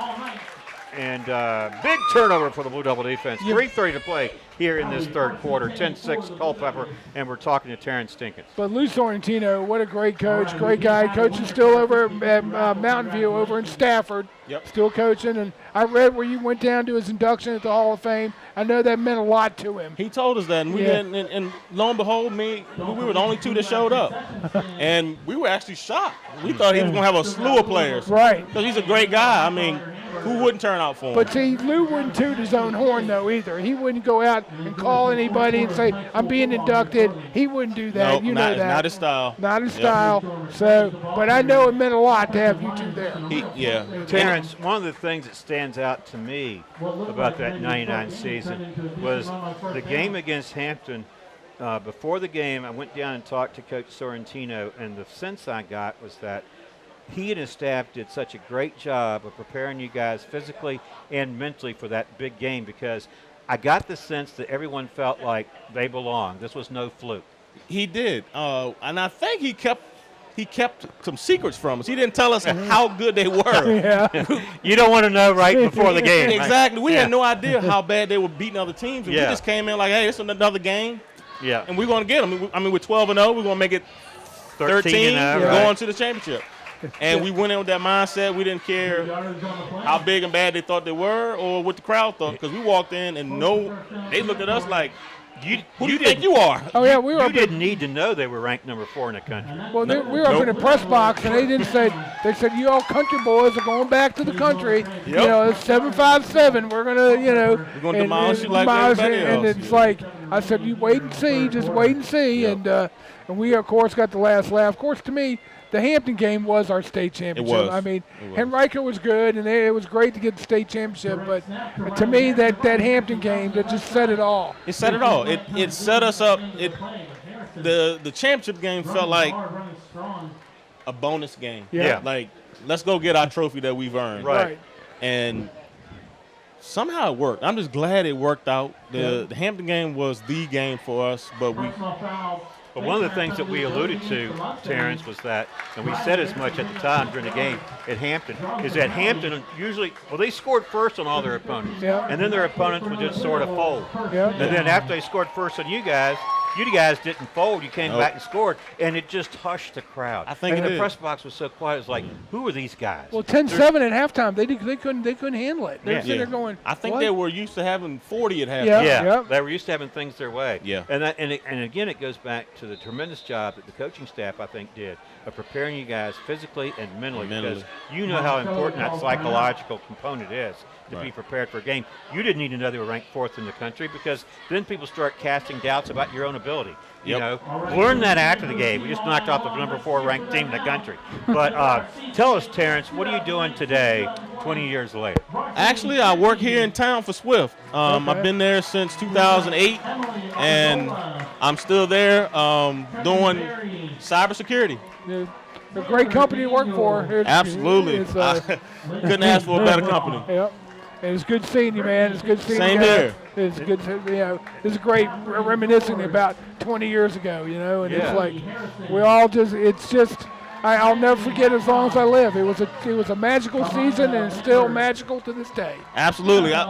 Every time I'm in town, I run into somebody that say, "Dang, you used to play on that team, didn't you?" I'm like, "We'll never yep. forget." You want to see my ring? Have you the ring? It's never far away. Yeah. Terrence, great to see you. Thank y'all for having me. All right. And I appreciate Dobbs for putting this together. If he did, he did. He did. We really appreciate it. We've been asking for it, and it's a big deal to us, and we really love it. I told him. And maybe this can get us all back coming to these games. Maybe even inspired some of these Blue Devils tonight. Riley Harrison there is number 4. He's not highly acclaimed necessarily. He's a straight-ahead guy, but just a second ago, you're looking at some very determined running by Riley Harrison, really making the most of that opportunity. He absolutely is. These guys been playing hard tonight, and I think we're all proud of them. Yeah. Just keep fighting. I mean, don't quit. Fight. Play. Right. Maybe your presence here tonight for the Blue Devils of today to say, you know what, 20 years ago, these guys won it. They do it. They did it. And they can be an inspiration for us. Like we may have a fumble on the play. McCray lost it, and if this is going to be the case, it's going to be turnabout fair play as the Mustangs take advantage of this one. McCray coughs it up there at about the 6-yard line. Turnovers will kill you, Mark. They'll kill you every time. So hopefully the defense can step it up. Terrence, thanks for joining us. Any closing thoughts before you go? Blue Devil pride. That's all I got. BDP. BDP. Let's bring another one home. I like it, and I see the community spirit over at Eastern View. I want that over here to Culpeper. I want to get it back. I appreciate y'all for having me. All right, thanks for joining us. Yep. Great to see you, Thanks, Terrence. Good to see you, buddy. Yep. All right, before we bring in the next Blue Devils, Steve, the Blue Devils. I think that's it. The Blue Devils had an opportunity there, and they fumbled it. Now they're up 10-6 with 1:50 to play here in this third quarter, and we've had a chance to talk to a slew of former Blue Devil players on that 99 team. Started with Mike Jenkins. We had Jermaine Kropp, Stephen Barber, Terrence Dinkins, Brandon Lambert. Who am I missing? Terrence Dinkins, Brandon Lambert, Mike Jenkins, Stephen Barber. That's it, isn't it? And Jermaine Kropp. Jermaine Kropp, yeah. And I don't know if anyone else is waiting. And we'll see how that goes. Right now, here is Fields on 1st and long. Oh, this one's picked off. Riley Harrison headed to the end zone. He's there. And we were just talking about him playing offensively. He makes a mark on defense. What a play by Riley Harrison. Touchdown, Blue Devils. Riley Harrison read Fields all the way, read his eyes, Mark, and stepped right in front of the defensive back. Let's go to replay and see it. Here we go, Mark. Here it is. Riley Fields. Right there, Malachi Fields stepping back, and then Riley Henderson just stepped right in front of the pass and read Fields' eyes the whole way and in for the touchdown. And that's pretty exciting. 16-6 now in favor of the Blue Devils. They trailed at the intermission 6-3, and they've scored 13 unanswered points here in the third quarter, and Barrows will be coming on for the point after momentarily after this timeout. Minute 41 to play the third quarter. Broman Field, 16-6 our score right now in favor of the Blue Devils. And I think Brandon Oots and the assistant coaches must feel pretty good right now about where the Blue Devils stand. Big play by Riley Harrison, Mark. They'll step in because they were driving, then they fumbled. DeJure McCray fumbled the football, gave the momentum back. And you got a player like Malachi Fields, 6'3", 218, only a junior, can throw the ball like he has. College scouts are all drooling all over this kid. And I'm telling you, that was a big play by Harrison. Read his eyes the whole way. Touchdown, Blue Devils. And on for the point after here in just a moment. Now we're joined by Daniel Winter. Daniel, you didn't know. I thought you were going to. Here's another guy like Terrence Dinkins that could put a uniform on right now and go out there. And I'm not going to ever forget your number 23. There we go, there, number 23. Yeah. It's been a long time. Well, they're going to go for the 2. It looks like they are. It's 16-6. It'll make it 18-6 if they connect here. Yep. This is Lentz. There's Lentz. And he's going to be shy. So the 2-point conversion is foiled. And now Daniel winning. I mean, what can you say about Daniel winning, Steve, before Daniel winning tells? Well, I mean, that season was so magical. What stands out for me, and that was the Albemarle game. You came back with your catch to win the game against Albemarle. Down there, we were down. We were supposed to run all over them. They were playing us tough.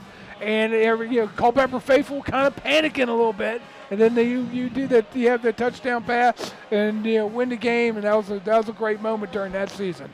And that's kind of a tribute to our season, too. A lot of guys stepped up at different moments and stuff. And, that was a tough game for us. And a couple of those games on the road that could have gone either way. And thankfully they went our way. And that just happened to be my spot and, moment in the spotlight. Yeah, and, really, the Albemarle game coming behind, you guys won it down. It was 14-13? Yep. 1 point game. You look back on that championship season and moments like that, and we talked some about the Woodbridge game, the come from behind win. Those were really, to me, moments that really helped define the team. I agree with you 100%. We had some, big wins against North Stafford, some ranked opponents, but a lot of those close games, I think, are what gave us our identity.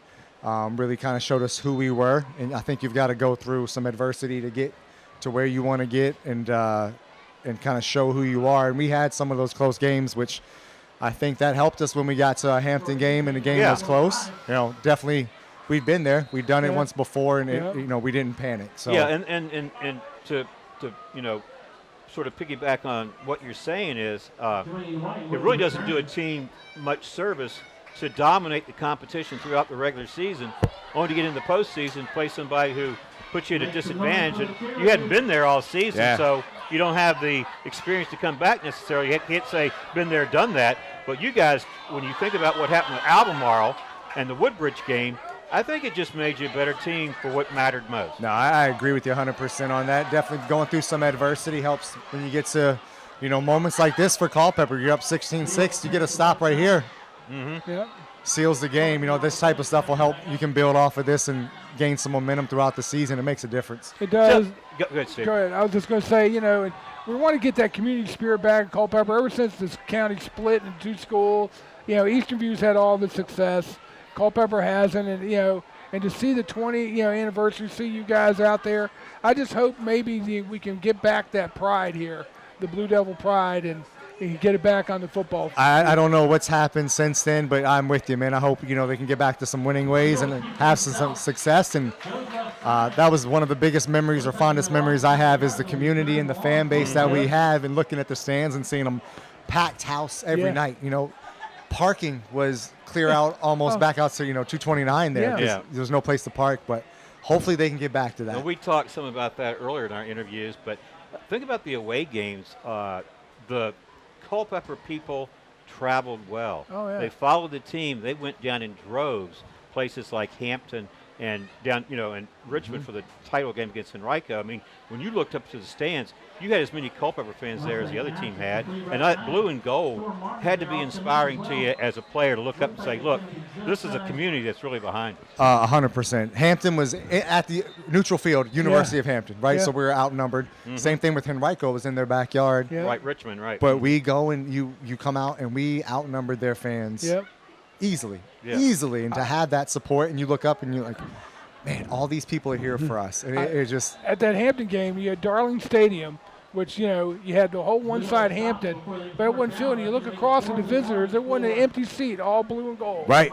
And even the fans, we're up at the press box, and we're the only blue and gold people up there. Yeah, on that side. You had ESPN radio, you had their radio, their local radio station, everybody was there, and they're all saying, country boys are going to go home, you're going to go back to the country, and we kept saying, boy, just watch, just wait, we're Well, it got pretty quiet there. It got really quiet, and when the field I heard earlier tonight we were 48-point underdogs, and I never knew that. Isn't that something? we never knew that going into it.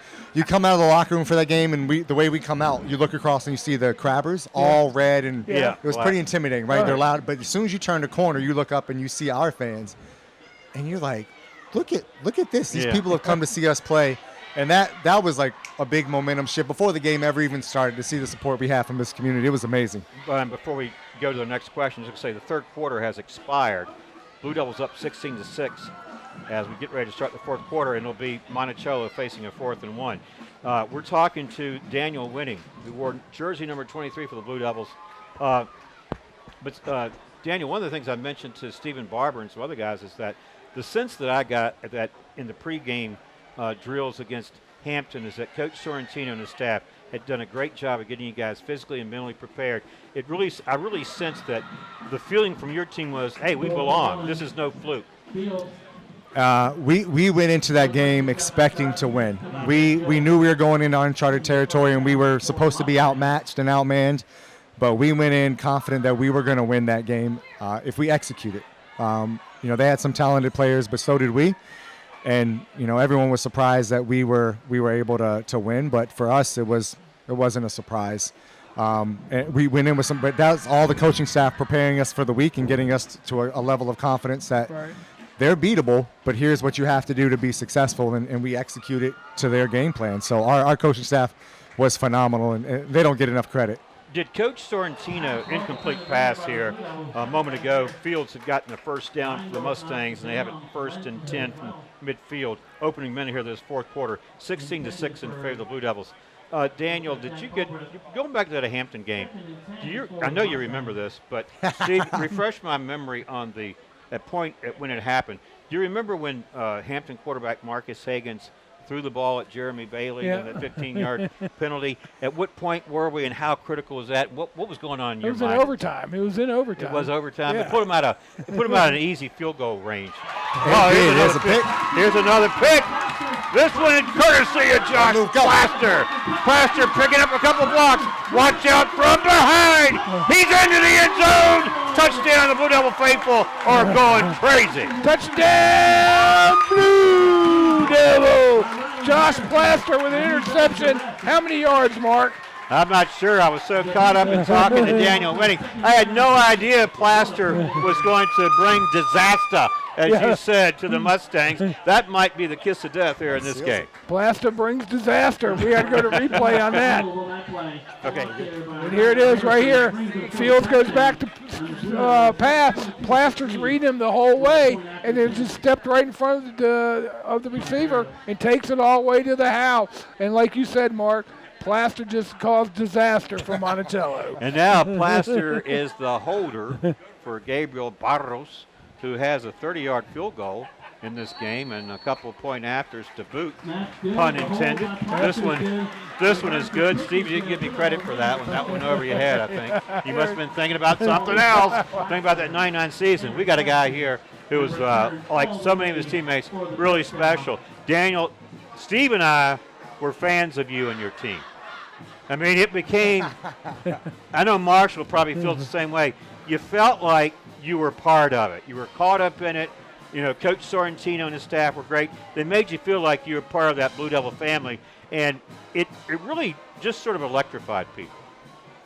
And, it's coming. This is the first game I've been to in a long time, unfortunately. But I think we had something special at that time. We had some years of success before that I think we were able to build upon and turn it into our own even more successful season.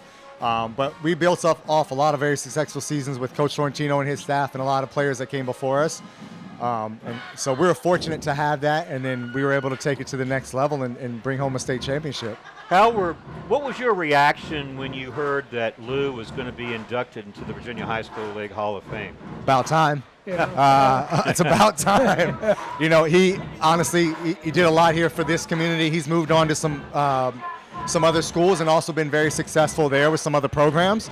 So it was just a matter of time for him to be able to get that acknowledgement from the state. Right. But like I said, it's about time that he got it. He did a lot for us in this community. Mm-hmm. Unfortunately, he left, but so goes the coaching carousel. And he got a state championship at C.D. Hilton, and now he's over at Mountain View at Stafford and likes it over there. And it's probably going to retire. And he's well deserved. Great guy, great coach.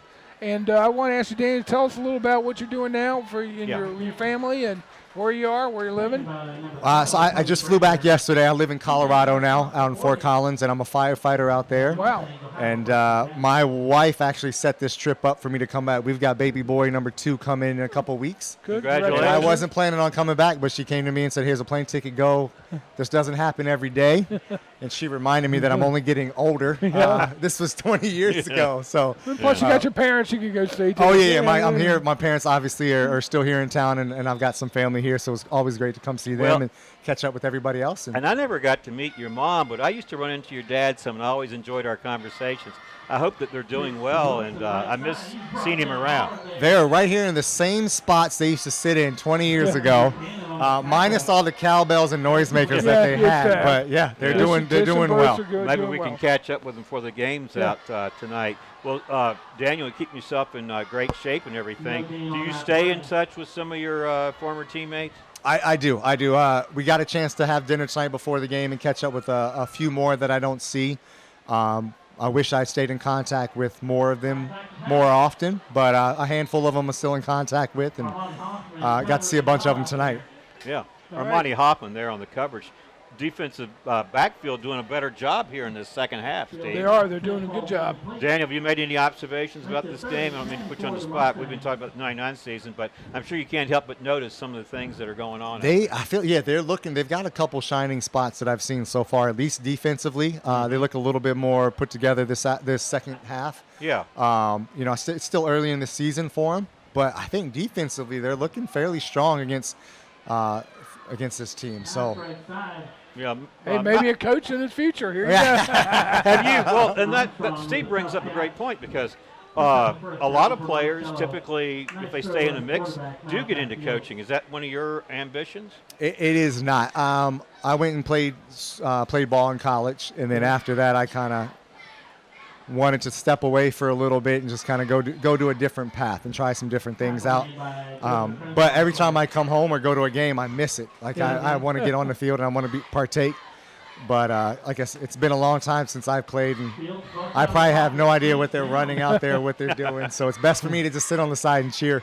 I got a feeling you could adapt rather quickly if you decided to. I also wanted to say, being a firefighter, serving your country and serving your state, your community, well deserved, and I want kudos for that. Oh, no, I appreciate it. It's a good gig. I love what I do, and takes care of me and my family, so I can't complain. And I mean this as the ultimate compliment for sure, but when we talk about numbers throughout the year and identifying jerseys and that sort of thing, Michael Jordan is not the only great player to wear number 23. I know a guy named Daniel Winning used to wear it quite well. Yeah. The best part about that, I got stuck with it as a sophomore. I didn't even get a choice. Here it was. Yeah. And then I think my nickname was, I love to give nicknames to people on that team. I give yours was Superman, I believe. And, I appreciate that.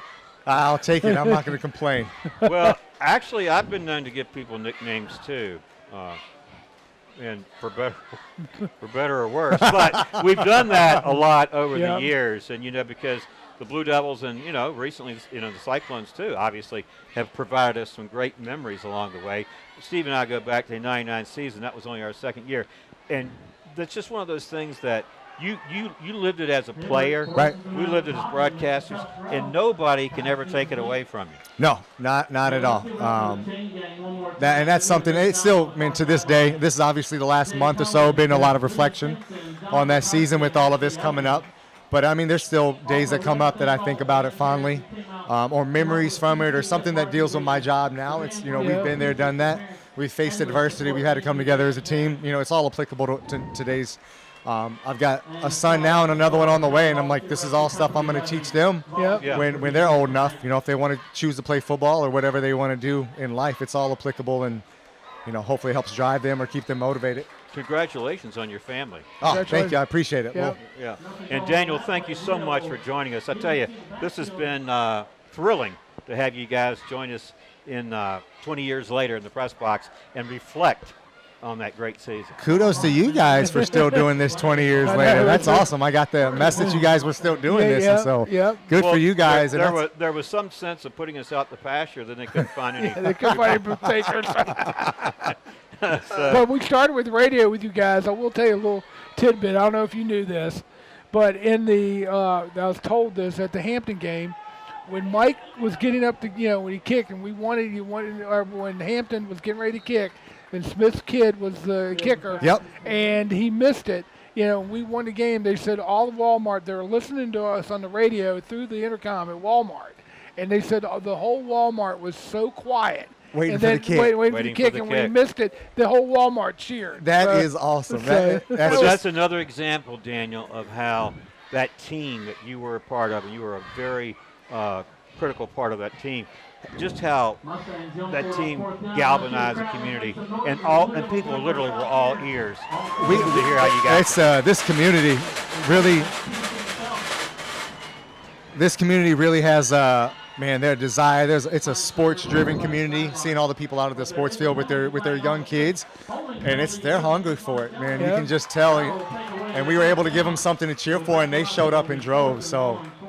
Yeah, last year we went to the state semifinals, and it was down. They lost to Phoebus. Eastern View lost to Lake Taylor. Right. We were doing that game, but I still look back. And community got behind Culpeper. They weren't expected to go down there that far, but again, they all reflect, and it was what you all did, laid that groundwork, and for future teams to reflect on, say, look, if they can do it, we can do it. And that's it. We, our expectations going into it were high, but again, we had some good seasons prior to that with some upperclassmen that really laid the groundwork. Yeah. And we'd all been playing together since we were, middle school and before, and we were just able to, have a couple lucky bounces of the ball and a couple games go our way, and before you know it, we had a lot of confidence going into the playoffs. Yeah, and like you say, the Albemarle game and the Woodbridge game and some others were games that built that character, because you did have to overcome the adversity, and you guys figured out ways to put it together. You were never out of a game. It was all said and done. You would find ways to come back. Yeah, and we joked earlier tonight amongst ourselves that we maybe kept some of those games closer just to make it fun. I wish we were that good, but no, we were joking that our defense was way better than the offense. But that's the hallmark of a good team, is that they say that good teams will find a way to win. Right. And we had all the confidence that no matter what, we would win. That Woodbridge game, our first game kind of as seniors, was a big testament to that. And then even the other close games after that, the Brook Point one. Whoa. High snap. Oh, the punter. Who's going to get it? He's going to try to kick it away. It's going to be picked up by McCray. McCray returns it into the end zone. And is it a touchdown? Can they recover and return that one? Yes, because it was a kick. He was going to sit there and kick it. Let's see if there's a flag on the field, though. Yeah, well, the kicker tried to kick it away from the defender who was ready to pounce on it. You can't have this. This is soccer. I had to kick it away from it. Here comes the call. Here comes the call. Yeah. If they blocked it directly and did it, he can score. But we've been the last few minutes chatting with Daniel Winning. They're giving him a touchdown, Mark. Yep. They are. And then plaster on for the holding. I want to say touchdown Blue Devils, but I don't. Can I? Yep. Go ahead. Touchdown Blue Devils. Who scored it? Jajer McCray. McCray picked up the on that block. Fumbled punt. he avoided a kick in the face by picking up a fumble. Yeah. All right. That's why we wear a face mask out there for good reason, right? Yeah. Anyway, we've been talking to Daniel Winning, and this has been inspiring. Yeah, it has. It really has. It's good seeing you, Daniel, and give your best to your family, and I see Bruce a lot, so I keep in touch. So will do. Thank you guys so much for having us out, and thanks for tonight. This was really cool that they put this together for us, and we appreciate it. And what this community did for us, it still stands out in my mind for one of the best moments of my life. So appreciate it. Right. Thanks for sharing those memories with us. All right. Thanks for joining us, Daniel. And remember, we were fans. Yeah. All right. Good to see you. Good to see you, buddy. See you. And tell your folks we said hi and wish them well. All right, man. See you. Yep. Well, Steve, I had to say that was very enjoyable to talk to the Blue Devil players. I wonder if Daniel Winning might have a future in broadcasting. Yeah, it sounds like he could. But now we got to get back to the game and get back to the punt and the. Well, when was the last time, Steve, we saw Culpeper just surge ahead of its opponent after having been down and put a game out of reach?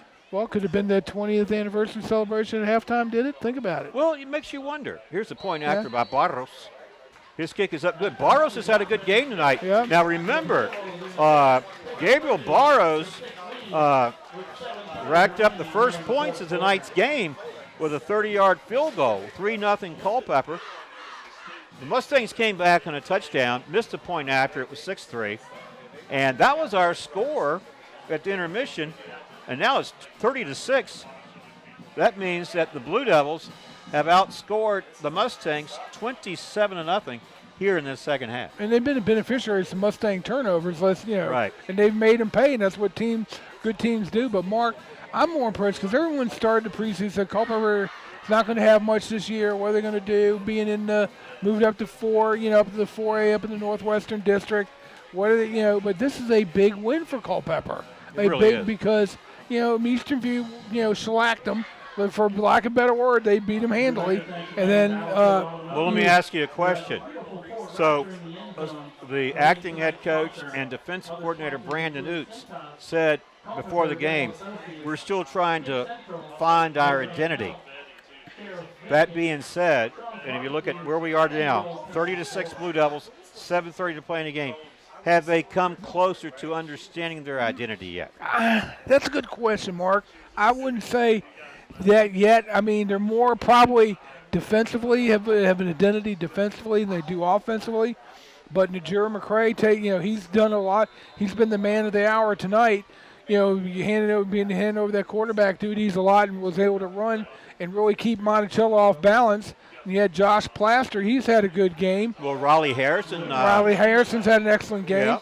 And they've kept Fields pretty much bottled up. Well, and so really, Steve, if you think about it, Fields was very effective in that first half. He was a danger. He was a threat to him. And I'm not saying he's not a threat still, but the Blue Devil defense has done a better job of containing him in the second half. Right, and see, next week I think the Blue Devils got, Charlottesville? I'll have to look at the schedule. I think they're going to have to, let's get that out and talk about that because, with that being said, Mark, being Charlottesville coming up, I know Culpeper's got to go to Eastern View. But again, Culpeper's schedule, if they can come into this with a 500 under non-district, at least a 500 non-district slate and getting ready for that tough Northwestern District, they're going to be in good shape. So you were asking about next week. They got Spotsylvania. Oh, and that's going to be a big game right there. Who was it Spotsylvania beat? Was it Monticello? Spotsylvania beat last week. They beat Monticello. That's what I was thinking. Yeah, right. And and Spotsylvania is going to come after Culpeper because Culpeper not only beat them for the region championship last year. So, well, before we get to that, Steve, just want to recap where we are. 6:45 to play. Bad snap. Here's Fields. Here comes the pressure. Coming in from behind and making the tackle is number 6. You got him here. Have we called his name tonight?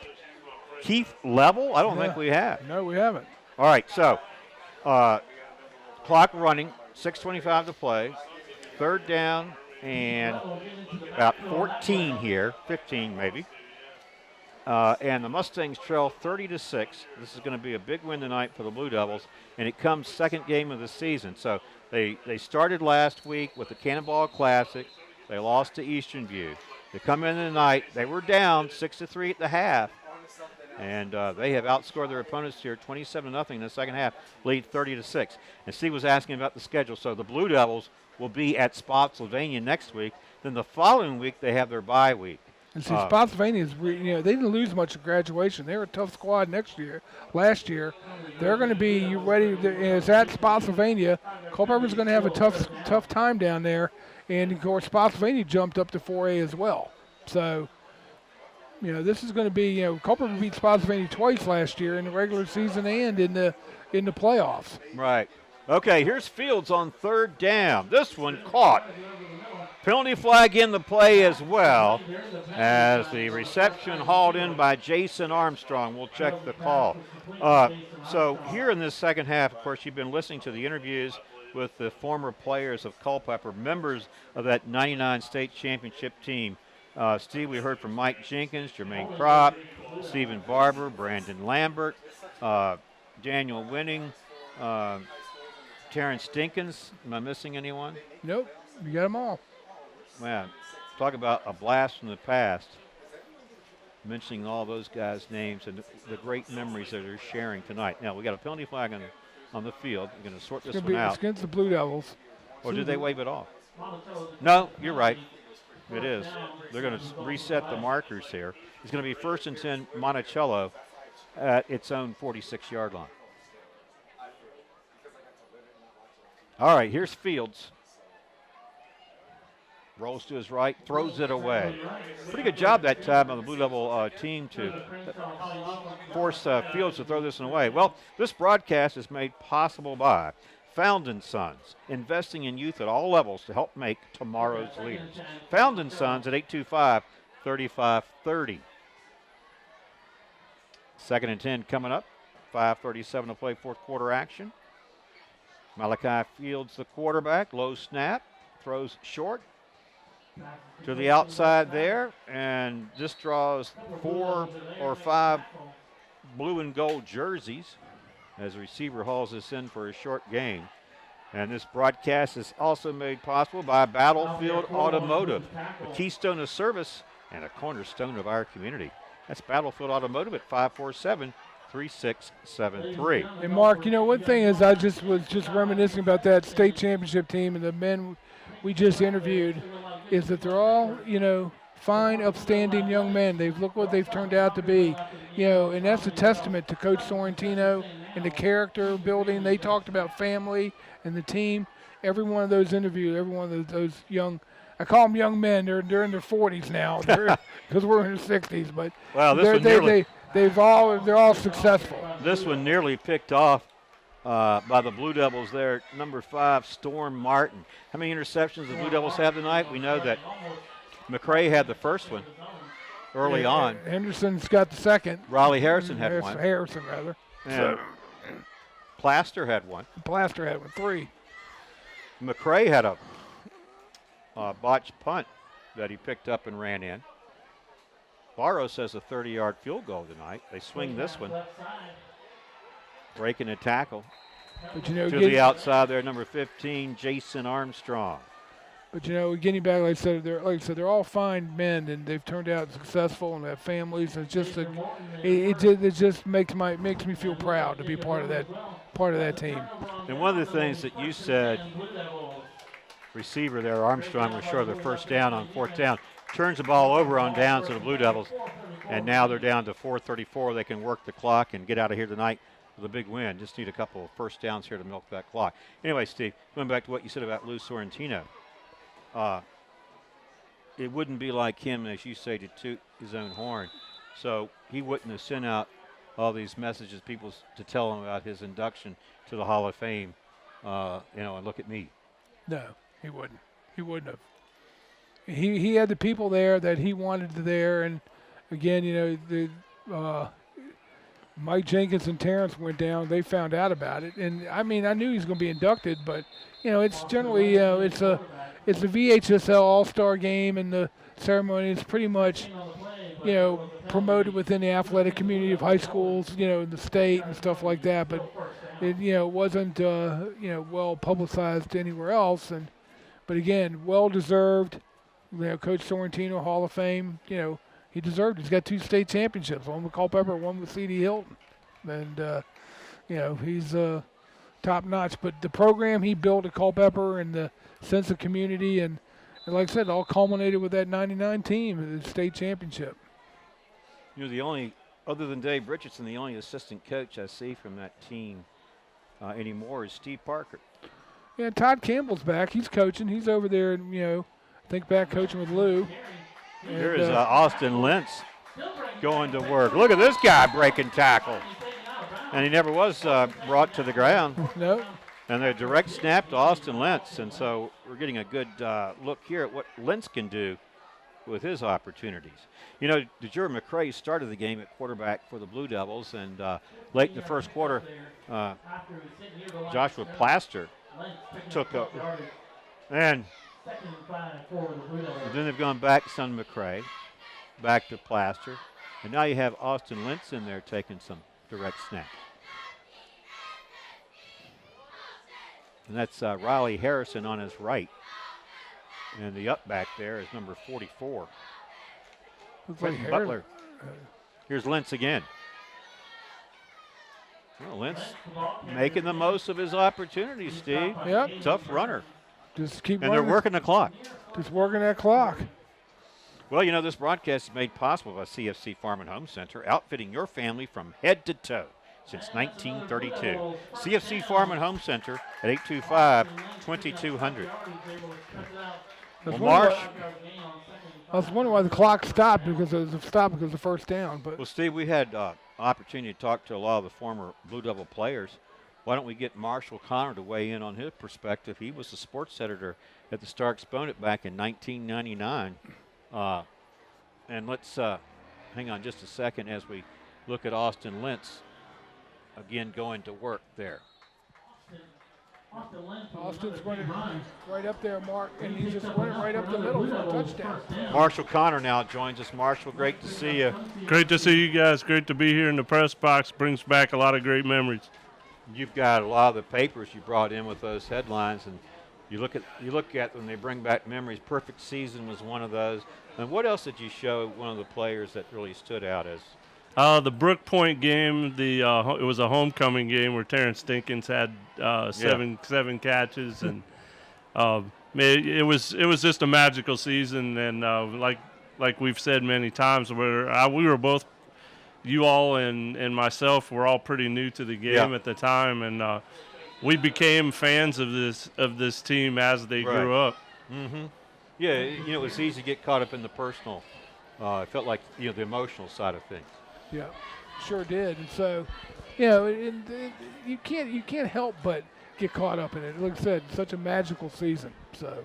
And Marshall, how about some of your favorite memories? You heard us talking about, ours, and we talked to the players about theirs, and Woodbridge was mentioned in Hampton, and Albemarle, Daniel Winning's key play there to win that one. They won some tight games, and I thought that those were defining moments for that team. But when you look back on the season, what stands out for you that maybe something that hasn't been said here tonight? Certainly the North Stafford one, and I grew up in North Stafford area there, and that was a game that turned a lot of heads on where Culpeper was at as a program. A lot of people didn't pick them to win that game, and they went out and proved everybody wrong. Yeah, and here the final 2 minutes are ticking down at Broman Field as the Blue Devils keep ball control. They've been going predominantly here on this series with Austin Lentz and moving the ball and working the clock, minute 40 counting. And Marshall Connor has joined us here in the last couple of minutes to share his thoughts. And Steve, I know you want to jump in as well. Well, it's good to get Austin Lentz